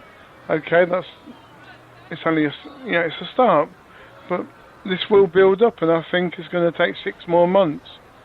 But 7, 8, 10 of us at the moment, we can build it up slowly. Yeah, and like I was telling Kim the other day, when I am available, I can do the production work behind the scenes because I've been testing this and working with this for the past, the Spreaker part of it. I've been doing that for about, what is it now, Andy? About a month and a half. And this switchboard that we have, I've been working on that probably 4 or 5 times a day. Just popping on it and doing a couple of test calls from different phones that we have, and it's I'm learning how to do that so I can do the behind the scenes stuff. If somebody wants to be a host in the evenings, I am available in the evenings, and I can put out your stream on Spreaker and everything, and give the training and all of that stuff. And it's really a community effort, and it's just something that we're building up gradually here, and so far it's working out fabulously. I think Andy and Bob, what we're doing is we're doing everything the right way. I think we're doing it slowly. We're not biting off more than we can chew at any one time, and it's I don't think we're pressuring the people that are helping us more than we need to. Absolutely, and I think when we do get going, it's all going to become so easy. Just on the note on helping people, Kim's show on Friday, she probably would love it to be streamed on Spreaker, which will be good for her show, because we need an identity, and we've had Blog Talk as the identity. Now we need Spreaker as the identity. The only thing about that is every single show has to be promoted when the show comes up, on separate URLs, whereas with I suppose you did it with Blog Talk as well. Sorry, just ignore me, I'm not here. That's okay. It's the same thing. You do the URL for Spreaker for the show, yeah. Yeah, we're brainstorming. The one thing that we like about the new service that we're using, folks, is it allows us to put the stream on the page, and we have the chat and everything else, and plus this new system, you have to admit that the signal that we're producing is just sounds just absolutely fabulous. I just can't get over how good these shows sound now. I hate to interrupt you guys, but my cell phone is about to die here because I forgot to plug it in last night. Okay. So I'm going to say goodbye, and I'm going to go back to listening to you guys on air. And once again, congratulations on the launch. Everything sounds great. It looks good. You know, and I appreciate all the work that you guys have put in and the help that you've given me, too. Okay, excellent. We'll see you Friday, if not before, Kim, and thanks for calling in. All right. Bye. Happy New Year, guys. Bye-bye. Yep, bye. Happy New Year. And there we go. And let me see. I think Andy's watching the behind-the-scenes little tricks and everything that go on with the switchboard, and you can see that you can do various things. You can mute the person so they still hear the show, but if they're coughing or something like that, it acts like a cough button. Or if they're saying something stupid, you can, like me, I can mute myself if I have to. And it's just some of the things that are going on behind the scenes on our very first show here.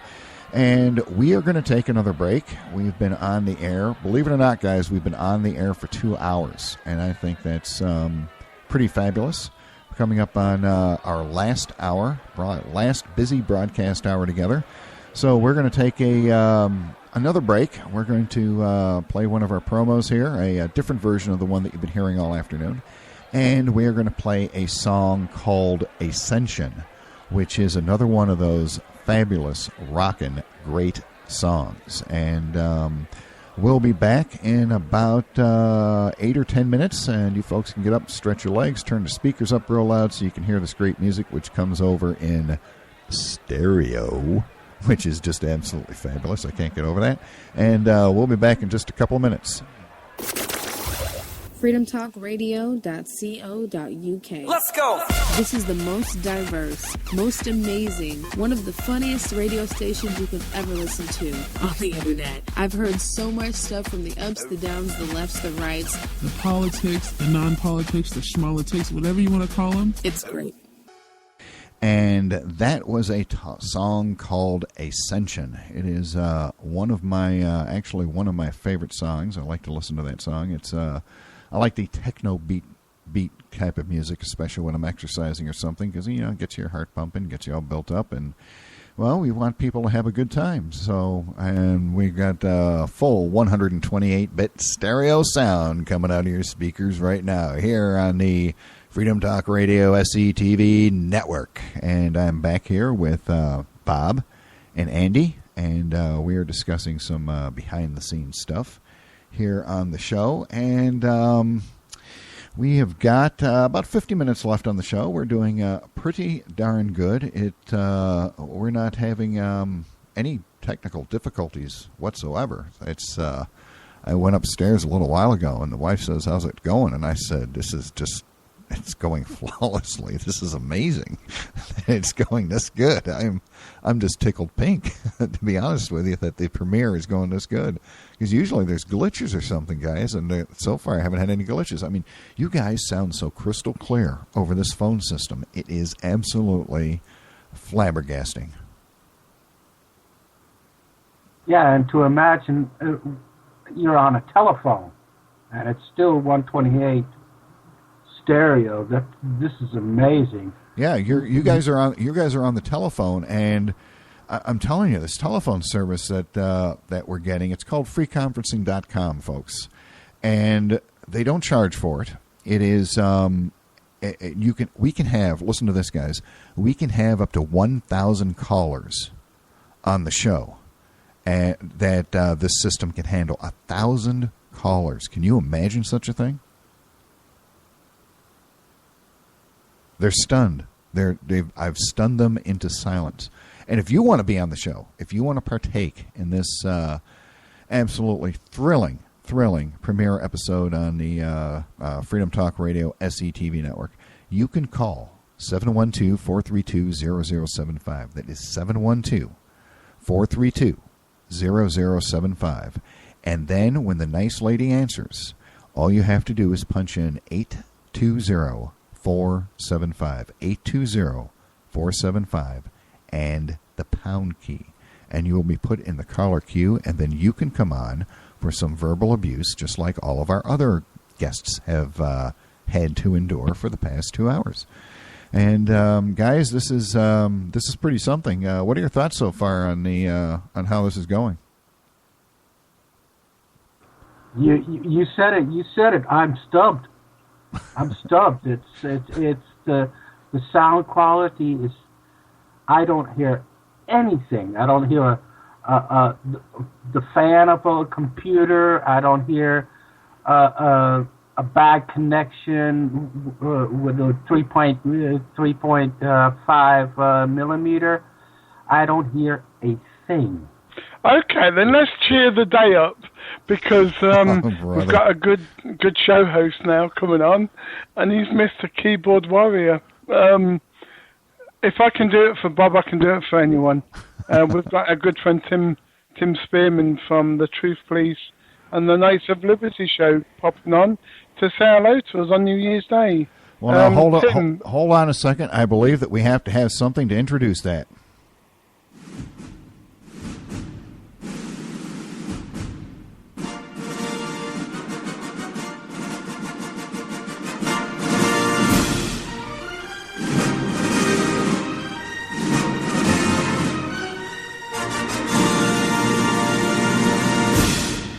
Ladies and gentlemen, coming to us directly from Canada, it is one of our hosts, Mr. Tim Spearman.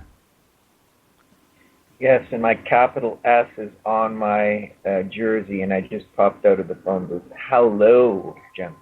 How are you? Happy New Year. Yeah, it's nice to be here with you. Happy New Year to you. So how is everything down there? Yeah, how's everything going on down there? It is fabulous so far. We are here in Michigan. We're suffering through a snowstorm. Oh, no. Yes, you're on that storm track down there. In Chicago, the Windy City gets the brunt of it, I'm afraid. So I guess you're in the path. That's too bad. Yes, we're in the path. They're telling us, if you're familiar with the movie 8 Mile, folks, there's a movie called 8 Mile. It was... one of the rapper by the name of Eminem. He made that movie. It's basically a biography about his life. And 8 Mile Road and south is where the heaviest snow in Michigan is hitting for this storm. And if you get on a map, you can look up 8 Mile Road and just draw a line east and west. And we, of course, here in Saline, Michigan, just south of Ann Arbor, Michigan, we're obviously south of 8 Mile Road. And we are getting snow. It's been snowing here, basically, you guys, since around midnight or so. And it's been coming down steady. It comes down real hard for a while, then it tapers off, and then it comes down real hard again. It's a typical Midwestern type of snowstorm. It's not really lake effect where it's snowing constantly. But it's coming down, and it's accumulating. We've had, looking out the window here, it looks like we've had about 6 or 7 inches so far since this began. I'll just share a little with you related to your weather system and so forth. But an interesting story. My daughter and I were watching some films yesterday, trying to enjoy the time off, and I thought, let's watch an adventure film. And what did I choose of all things but the Poseidon Adventure, which I have faint memories of having seen back in the day. Anyway, we got to watching it, and I came aware that it was a film set at the time of the new year, and that they were ringing in the new year on board the ship. And I thought, what are the odds of me choosing this film of all the millions of films that have been made and not having a clue, because it's not like it was up on a particular site because of the new year, it happened to be there. No, it was nothing like that. I was just doing a random search all over the internet looking for an interesting film to watch to, and just enjoy the evening. And what would we pick but one that's about the very subject of bringing in the new year and New Year's resolutions? And there's 2 ministers featured in the film. One of them stays with the pack that don't have the will to nor the get up and go to save themselves, but stay put once the ship ends up being turned overhead. The whole world was turned upside down.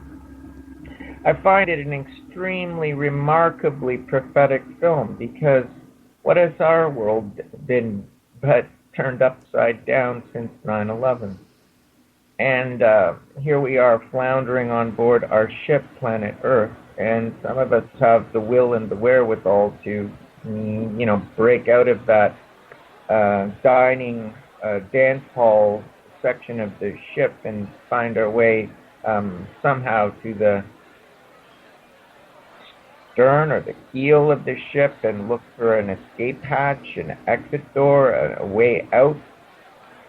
And then these storms have hit recently down there in Michigan, up here. And we had an ice storm where a lot of tree branches were weighed low with ice, and some of them snapped off, and some of them quite large tree branches. And I found it to be extremely symbolic of the wheat being separated from the chaff.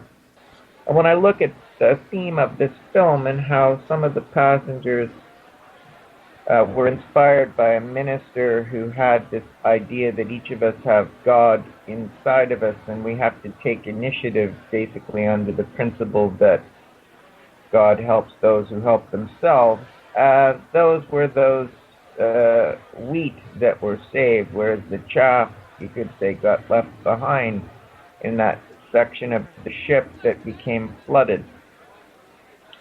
And I just found it remarkable that that same day I contacted my spiritual advisor for some advice on how to handle my current situation, which, well, let's just say I've been hit by more than a few crises, situations, everything ranging from job to power outages in the home to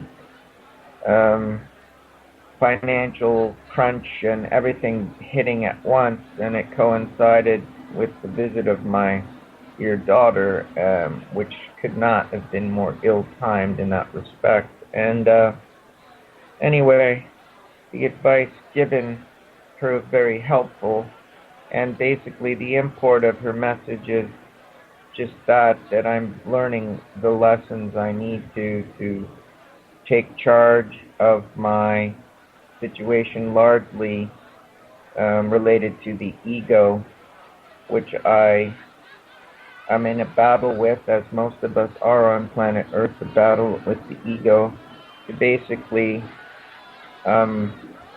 surpass or transcend the ego and to achieve, I guess, what you might call super ego, and bring your mind or your consciousness more into sync with that of the Creator, and to place your life in the hands of the Creator and co-create with the Creator and co-live, I guess, with the Creator as well, instead of trying to go it alone,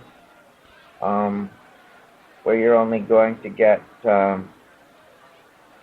drowned by the raging storm and the Poseidon adventure that we're all going through. And anyway, it was a fascinating, day yesterday with all these concurrences and synchronicities and what have you. Just thought I'd share that because I think it is relevant to where we're at, this being New Year's Day. Yeah, Tim, I have to, I agree with that, and kudos for you for realizing about the ego thing. That is something that all of us sinful human beings have to fight with on a daily basis. And I know last summer, I'm sure you know, and most of the Bob and Andy know this, and most of our regular listening audience knows this. I was gravely ill last year. I was basically in bed for 3 months out of the year. During the tests, my heart stopped twice, and it came down to a point where, my ego it says that I am a strong person physically, and that something like this can't get me down. But I was down so far that I had to learn to put aside my ego, and just like, God, it's all up to you now, because I'm out of strength at this point. I need your help. I need your help bad, because I used to run. I used to be an ultra marathon runner, so I'm used to physically and mentally pushing myself to the to make my body do what I want it to do, and it just wouldn't do it. And it's a terrible feeling, and it's a big learning lesson. And that's one of the things that we try to do. I try to do anyways on my show, and I know that Tim and Andy on their Saturday show try to do the same thing. And Tim, my heartfelt thoughts go out to you, and I will pray for you, and hopefully you've gotten your power back and everything at this point. I know there was, 500,000 people up there in Canada without power at one point?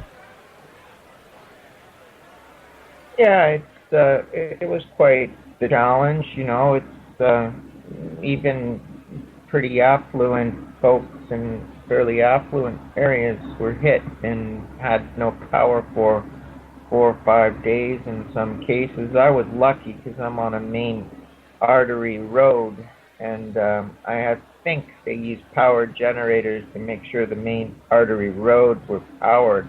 So anyone who has houses on those main arteries, they tended to have their power restored more quickly. I have an area just near me where they were completely out on their street or succession of streets, even though they're basically neighboring my area.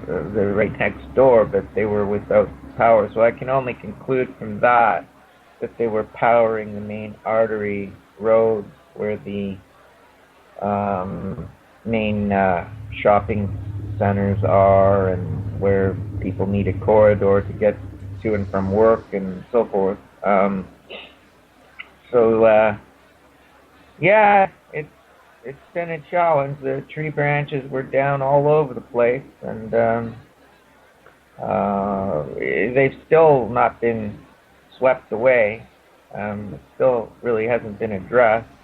And they had the do not enter police tape up around various fallen trees or fallen tree branches and stuff like that, here and there all over the city. There's no shortage of wood. If anyone's got a wood stove, plenty of it. So anyway, we survive. We're okay. That's good. I'm interested because a lot of the significant number of the shows that I do are about survival and preparing for emergencies. What do you know? What type of generators they were using? Obviously, there would have had to been fairly substantial generators, probably the type that come in on semi-truck trailers. Yeah, probably. Having not seen any of them or knowing at all what they look like, I just know the city does have emergency generators. Probably every major city does in our continent. But anyway, they seem to have implemented them, and then power was slowly restored neighborhood by neighborhood, and as far as I know, we're all back fully powered and ready to go, as far as I know. Oh. I haven't heard anything to the contrary. But it's been a challenge, and I guess it kind of spoiled the holidays for a few folks. Certainly put challenges in my path and made it, let's just say a challenge. Not, it didn't spoil things, but it certainly made it a challenge. So let me ask you two questions about that. Has it spurred you to think about getting a generator for yourself, for you and maybe one or two of your neighbors to hook up to also? And did it, being this type of a challenge and everything, I've often found that the holidays especially can sometimes be more rewarding when you have to deal with these types of situations. Did you find that to be true in your case? Yeah, if it were me on my own, I might be more inclined to think of it that way. But when you have a child, well, she's 16, but she's young, and when you're a protective parental instinct kicks in, you don't think in those terms. You think about keeping her warm, keeping her safe, keeping her, in general, away from the wolf. And she was late at the airport, and I went into panic mode because I wondered what the heck had delayed her. I even wondered if she were coming or if there had been some mishap at the other end and she never got on the plane in South Korea. All kinds of things went through my mind, and turned out she missed her flight and came in on a later flight. But to get information from Air Canada proved almost impossible because they have security restrictions on what type of information they can disclose related to their passenger list, because, well, there's been enough instances of abductions of children based on some type of incident related to a kidnapping or perhaps some child molester type that abducted children off of aircraft, posing as a parent, that they've had to adopt this type of security response. And so I had to summon the RCMP. I basically asked the airport manager or the Air Canada manager to summon the RCMP. And their 3 officers ended up showing up, and they made the necessary inquiries and found out that she was on a later flight, though they couldn't tell me which one. They said, "I know it's ridiculous, you seem to be the father, and we're not in much doubt about that, but we can't disclose which flight she's actually on. All we can do is say, stay put and wait." Well, fortunately, I didn't have to wait too long. In fact, I went down there shortly after to the arrivals section and found that she was waving from the door some maybe 5 minutes later. And so I ran into the arrivals bay and had a word with her, and she said that her bags were on another flight and that we'd have to wait till after midnight for the bags to arrive. And so it definitely spoiled Christmas Eve and put a damp for day, but at least I'm thankful that she arrived safe. Yeah, I know what you mean about crisis situations sometimes draw the family closer together or the community closer together. There is that. Somehow it makes it more memorable and special in people's minds as well.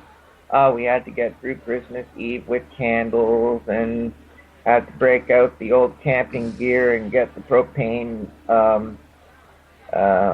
stove out and the propane lantern or Coleman lantern or whatever people are using on their camping trips. Yeah, I get you on that one. It's very true. It's very true. So what are the folks up to down there now? How are they dealing with the crisis? Well, they here in Michigan, I think it was 200,000 people altogether lost power from the ice storm.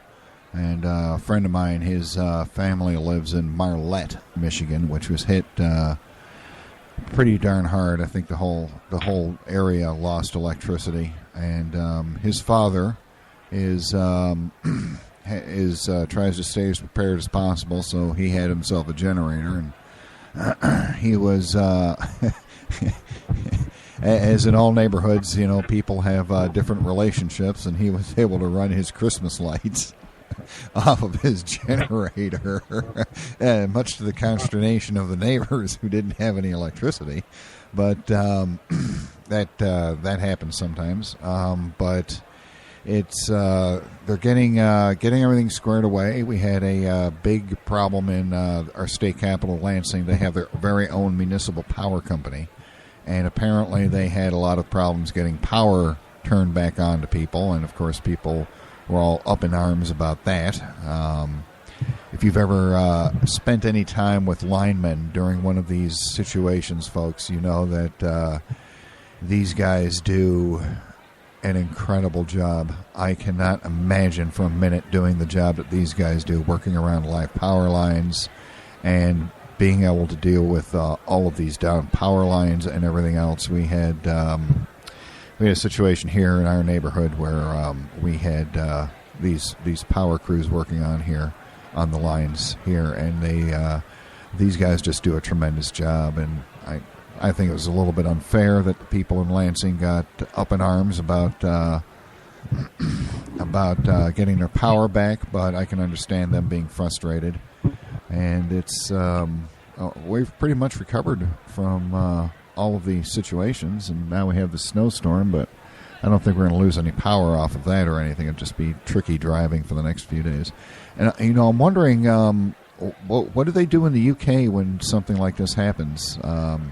You guys, do they, what type of emergency services do they have? Do they have standby generators or anything like that over in the UK and over where Bob lives? Well, I'll do mine first, Bob. It's quite funny what they do in the UK. Just to remind you, though, just to update you that Kirk's on the line, waiting over chaps. I don't know if Tim can mute for a little bit, but over in the UK, they don't actually prepare nothing. The last few years, when there's a big snowstorm, there's no generators, there's no salt for the roads, there's no nothing. So the airports, the railway, the homes, and they just all shut down because they don't prepare enough. I think in the last year, to be fair, they've now learned all their lessons from the last 2,000 years, but only in 1 year, in 2013, the winter of 2012, did they learn that they need more salt. They need generators for the old people. They need community halls if people's powers go down, but they haven't done that in history. That's amazing. You'd think a advanced country like the UK would be a little bit more prepared for something like that. And as Andy just mentioned, we have one of our other hosts on the network by the name of Kirk Spencer, I believe is his name. And I think he is on the line with us now. Kirk, how are you doing? I'm doing just fine. How about yourself, Bill? And there we go again. I am extremely jealous because Kirk has a fabulous radio voice, and it's just he's got an amazing voice for the radio, and I am for one proud to have him on the network. Well, thank you for that. I listen to you and I'm actually jealous of your voice, and you're saying the same thing about mine, so I guess we'll just do a show together and we'll just freak everybody out. How's that? That sounds good to me. In fact, the party... Probably name it, We Are the Voice. We are the voices of radio. That's right. We are the voices of radio. In fact, the party out in the foyer is still going strong. Let me open up the door to the studio. Yep, they're all still partying. They've a little while earlier, Kirk. They had the big screen TV off the wall, and they were doing karaoke with it. And now it looks like somebody is now naked and swimming in the fish tank. That's just perfect. Invited to this party? Oh man, it's just amazing out there. The people are celebrating the premiere of the first show on the network, and we're just having a ball here during the snowstorm. Sounds good. Now, where do you live, Kirk? And how was your Christmas? And what? Obviously, the topic of the hour is what type of weather have you been having where you live? Well, the ironic part is Bill, we never got a chance to talk about this before, but I'm originally from Detroit. And that's why I was asking you when we met, where do you live? And I was telling Andy later on, I said, I know exactly where he lives. I used to go down there in that area quite a lot. I am now one of those that are called, like Bob Honecker, an expat or an expatriate. I live down in Mexico, so while everybody else is still way up in the northern part of the northern hemisphere, I'm in the southern part of the northern hemisphere, where the temperature is in the, I would say, mid-60s. Let me convert that real quick. It is, it's 59, so it's actually, 59 degrees, 60 degrees. So it's a little cool for us, but, it's pretty much normal for our winter time. Oh, that's not bad. If you stuck with that 60, I'd have to kill your call. That's unacceptable to be talking about in this type of a situation.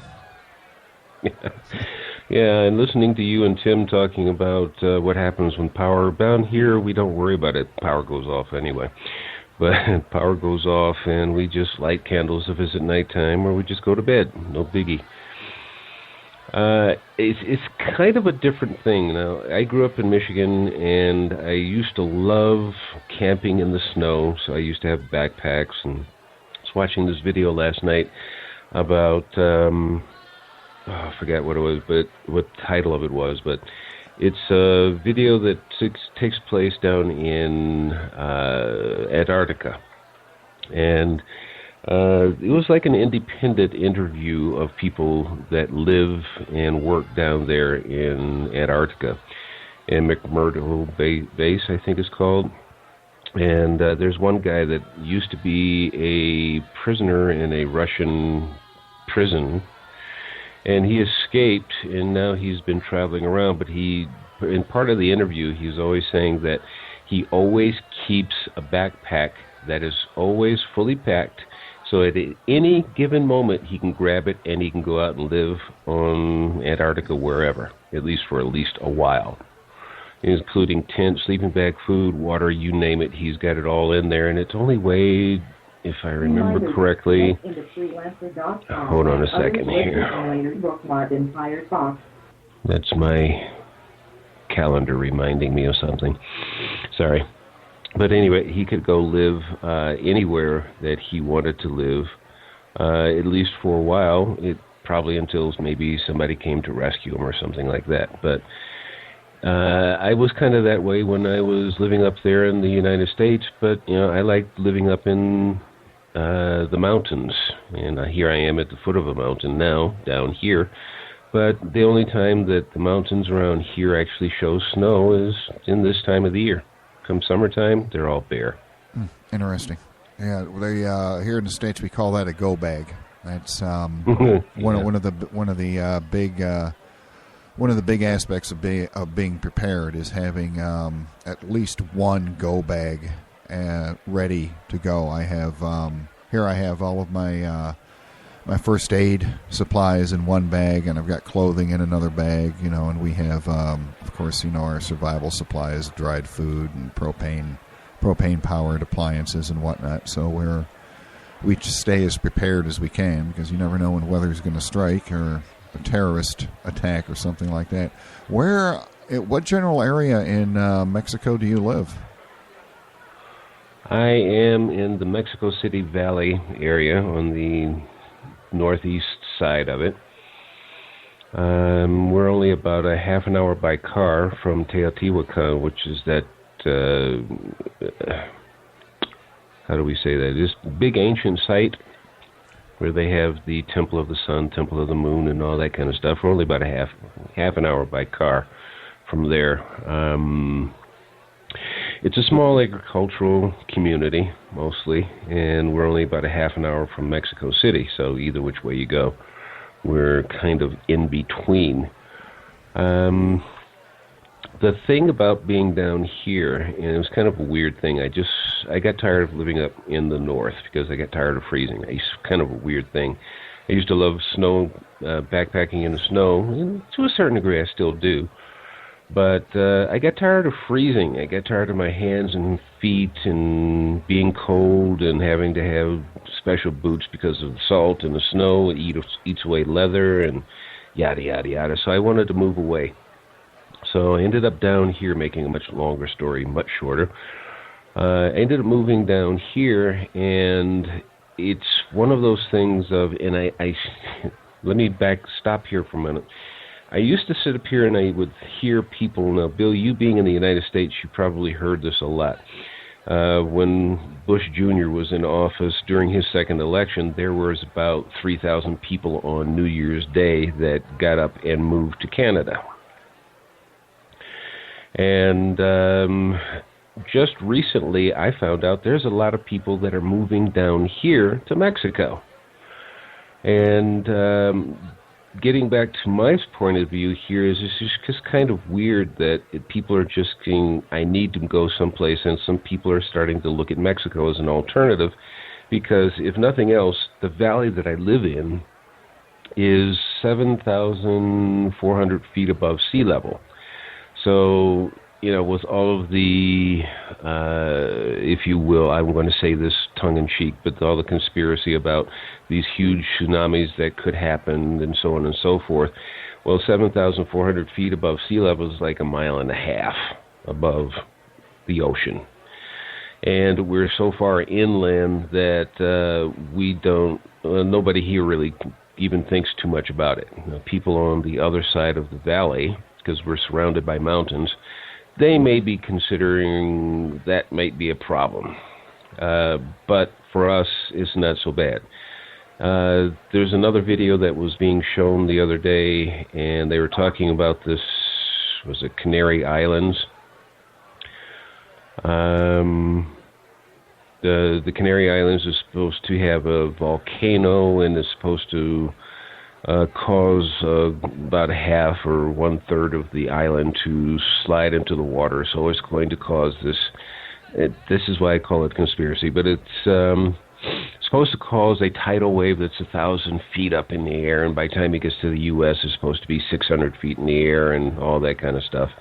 And even with the model that they showed, by the time it gets through all the islands in the Caribbean and all the rest of that, it would be so low by the time it got here, it wouldn't do much of anything to even coming inland, per se.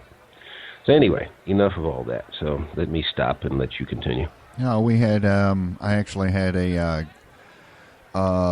fairly regular guest about 1.5 years ago. He's his name is John DiNardo. He is a former Marine, and he has been watching the El Hierro and the Canary Islands very closely, and he's very knowledgeable about that subject. So it's interesting that you mentioned that, because it's been acting up again, and all of the warnings are coming up again about a potential tsunami if that amount of land slides into the ocean over there. And what you're saying about Mexico is exactly correct. By the time it gets through all of the islands and everything, it's going to be the areas that would take the brunt of it would be the east coast of the United States and the east coast of Brazil, and those would be hit the hardest. And I'd have to listen to the show again to find out what the projections are for the height, but it sounds right around in there. I don't think it would be 600 feet high. I would think it would be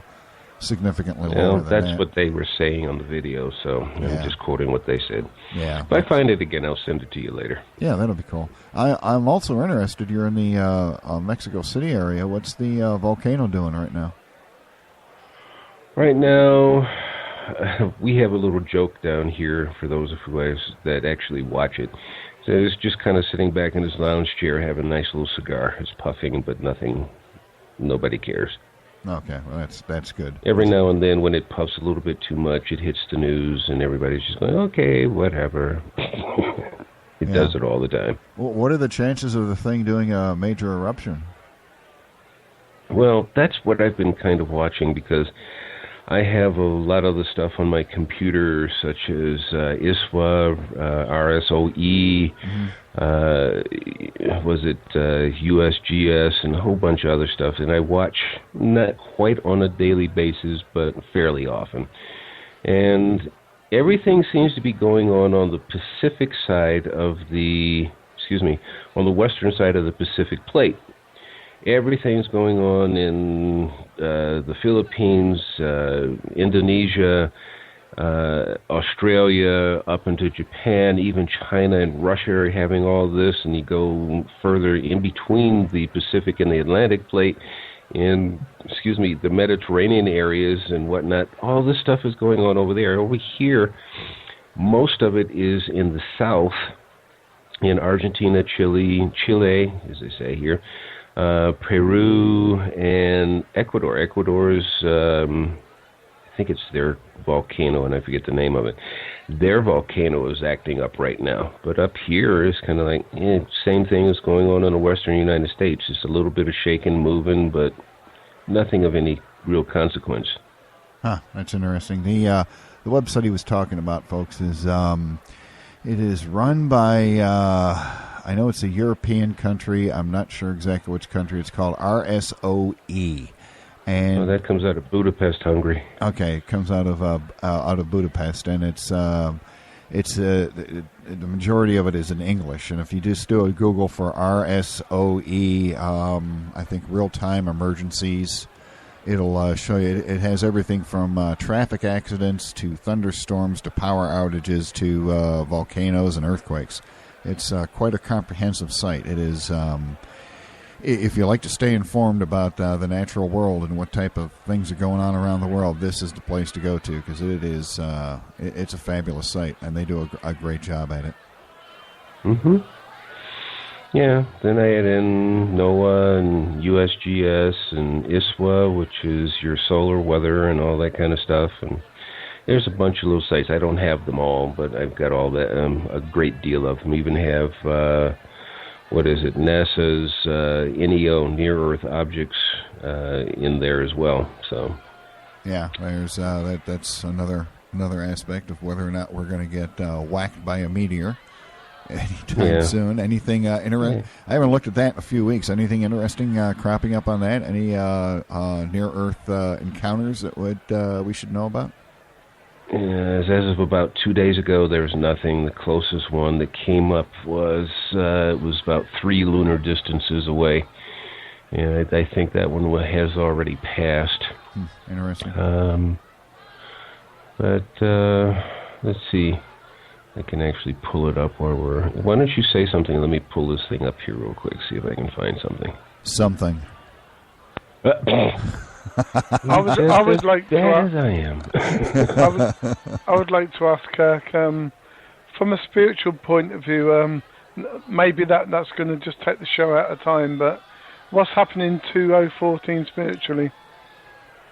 It's messed up. Okay, well, just to answer Bill's question, the 3.6 lunar distance is supposed to be coming on January 3rd. Okay. But that's nothing to sweat, because we've had them, I think it was last year or the year before, where there was something that was passing in between the moon and us.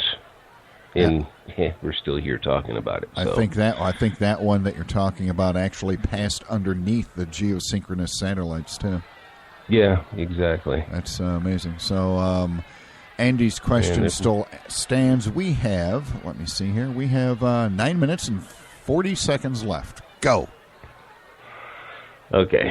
I stopped being a psychic a long time ago. The thing that is coming up for me, and Tim kind of touched on that, is that there are people like Tim and the rest of us that are trying to limit our egos and trying to understand what is ego. Ego is necessary because it makes us understand that we are important, but the limiting of the ego is what we're really trying to do, is saying, yes, I'm important, but I am not the only one in existence. Okay, so there's somebody else out there. There's somebody that may need my help, they may need me, or just I need to just take what is, as Native Americans always say, take what you need and leave the rest. Just what you need, and don't get a false idea of what you need. Take what you need, leave the rest. And always be responsible within nature and within your life with all living beings. And I don't mean just humans. I mean animals, trees, plants, everything. Because there is a balance, and it was created that way for a balance. And if we let our ego run rampant, which is what we're seeing, then the problems are just going to manifest themselves more and more and more. And this is what this whole, from what Andy does with the children, with what Tim does with just humanity, what you're talking about on your show, it's just trying to get people just to come back and just go, hey, if we don't do this together, we're going to die separately. Or we're actually going to die together. So it's just your choice. Which one do you want to do? And we're in that era now where we're seeing 1984, the book 1984, actually come to be because people are afraid to step out and be individuals. That doesn't mean that we can't find some sort of conformity, such as what you would see in common law, which is, in short, it sounds like the Wiccans, which is do no harm, and that means physically, emotionally, and spiritually to anyone else. And do not steal, do not murder, those things that were, those are basic laws. Those are common laws. Just live within those and stop trying to just hoard everything for yourself, and everything should be a lot better. I don't know how well that's going to happen because I look at things from prophecies, and this is my little conundrum, is that from a prophetic point of view, it doesn't matter what prophecies you want to look at, they all seem to point to the same thing around this era, is we're going to have to go through what I call a shaking time. So I'm going to leave you with a few minutes. You got 7 minutes to go. Yeah, 6 minutes, 30 seconds right now. That's interesting because a lot of society that we see, people are basically, they're into the stuff. They're not into the just use what you need. Some people are. Majority of people aren't. They got to have all of their big screen TVs and their super duper cell phones and the biggest car they can possibly get. And it's... I don't know if I'm seeing a shift away from that or if it's just the 1984 style government is trying to force people away from what they want. And that really leads to a conundrum, doesn't it? People want the freedom to be able to choose what they want, but at the same time they don't seem to understand the premise of just taking what you need and leaving the rest for somebody else. We see that during storms. When stores get cleaned out totally in a half an hour. Oh, yeah. There is, and I actually downloaded this, and if you want it, I'll send it over to you. Just have to get your email later on. Okay. Somebody was talking about the Agenda 21 from the UN. Right. So I actually went to the UN and downloaded the sucker because everybody keeps talking about it. So I said, let me go find out for myself what it's about.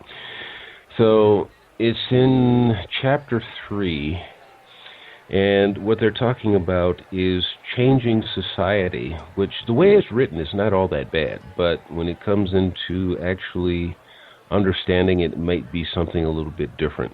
But what they're talking about is changing the way people buy things, the way people look at life. And I'm trying to pull it up right now, so I just opened up it's a PDF file. I don't remember exactly what page it's on. If I can find this one paragraph, if I think there it is. How do they call it? Combating poverty, basis for action. Poverty is a complex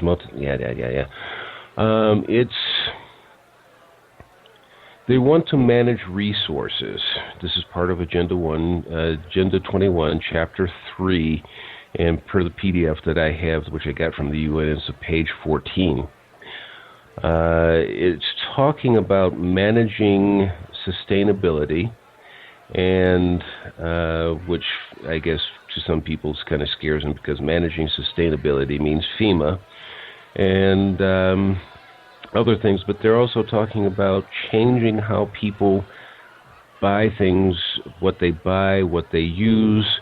And yes, there needs to be a change. I don't know if it's something that we need government to do, but on the other side, if we're not going to do it voluntarily, where do we go from it? Okay, so we have about roughly 7 billion people a year. They try to keep that down with just putting it on real base level. They try to keep the population down by keeping these wars going and all over the planet. Okay, because face it, a lot of these countries, they didn't have any problems with us. We didn't have any problems with them. But yeah, we go over there and we start a problem, and now we're killing people. So we're trying to keep the population down. Okay, so we have 7 billion people trying to hold there. And they're trying to change the buying and the purchasing habits and the lifestyle habits of people. And if you just put it down on basic terms, that's what we're faced with right now. And boy, that could lead up to a whole new show, and we only have 2 minutes to go. Yeah, that's 2.5 minutes. Yeah, that's that. Of course, I have the same document, so I've read it. That's a topic that I've covered before, Agenda 21. So the question has to be asked: is that government's responsibility to do that? Mm-hmm. That's the I think that's the question that all of us citizens need to ask ourselves: is do we want to give our governments that much authority over our basic lives? And after that, what happens when a leader comes in that decides that he's going to be a despot? What do you do then after you've given all that power to the government? Yep. That's we'll talk more about that when we have more time, Bill. Yes, we're going to have to do that because we are, ladies and gentlemen, about out of time. We have about 1 minute and 30 seconds left to go. I am going to finish up the show with one of our promos and play a song, and then I'm going to chat to the other staff members off the air while you're listening to that. And ladies and gentlemen, I have to say, this has gone off without a hitch. I am so proud of the work that everybody has done getting us to this point. It has been an amazing 3 hours. We have covered a wide gamut of topics. We've had phone calls, and this is just the tip of the iceberg of what we're going to do here at the Freedom Talk Radio SCTV network as we go forward. And I will see everybody on my show Saturday night at 5 p.m., and Kirk's show is Fridays at 2 p.m., and we will see you the next time that we get on the air, and I thank everybody, and we've actually managed to finish this up with 30 seconds left. How do you like that?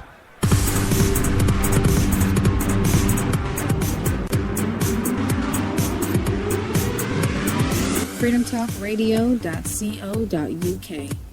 This is the most diverse, most amazing, one of the funniest radio stations you could ever listen to on the internet. I've heard so much stuff from the ups, the downs, the lefts, the rights, the politics, the non-politics, the schmolitics, whatever you want to call them. It's great.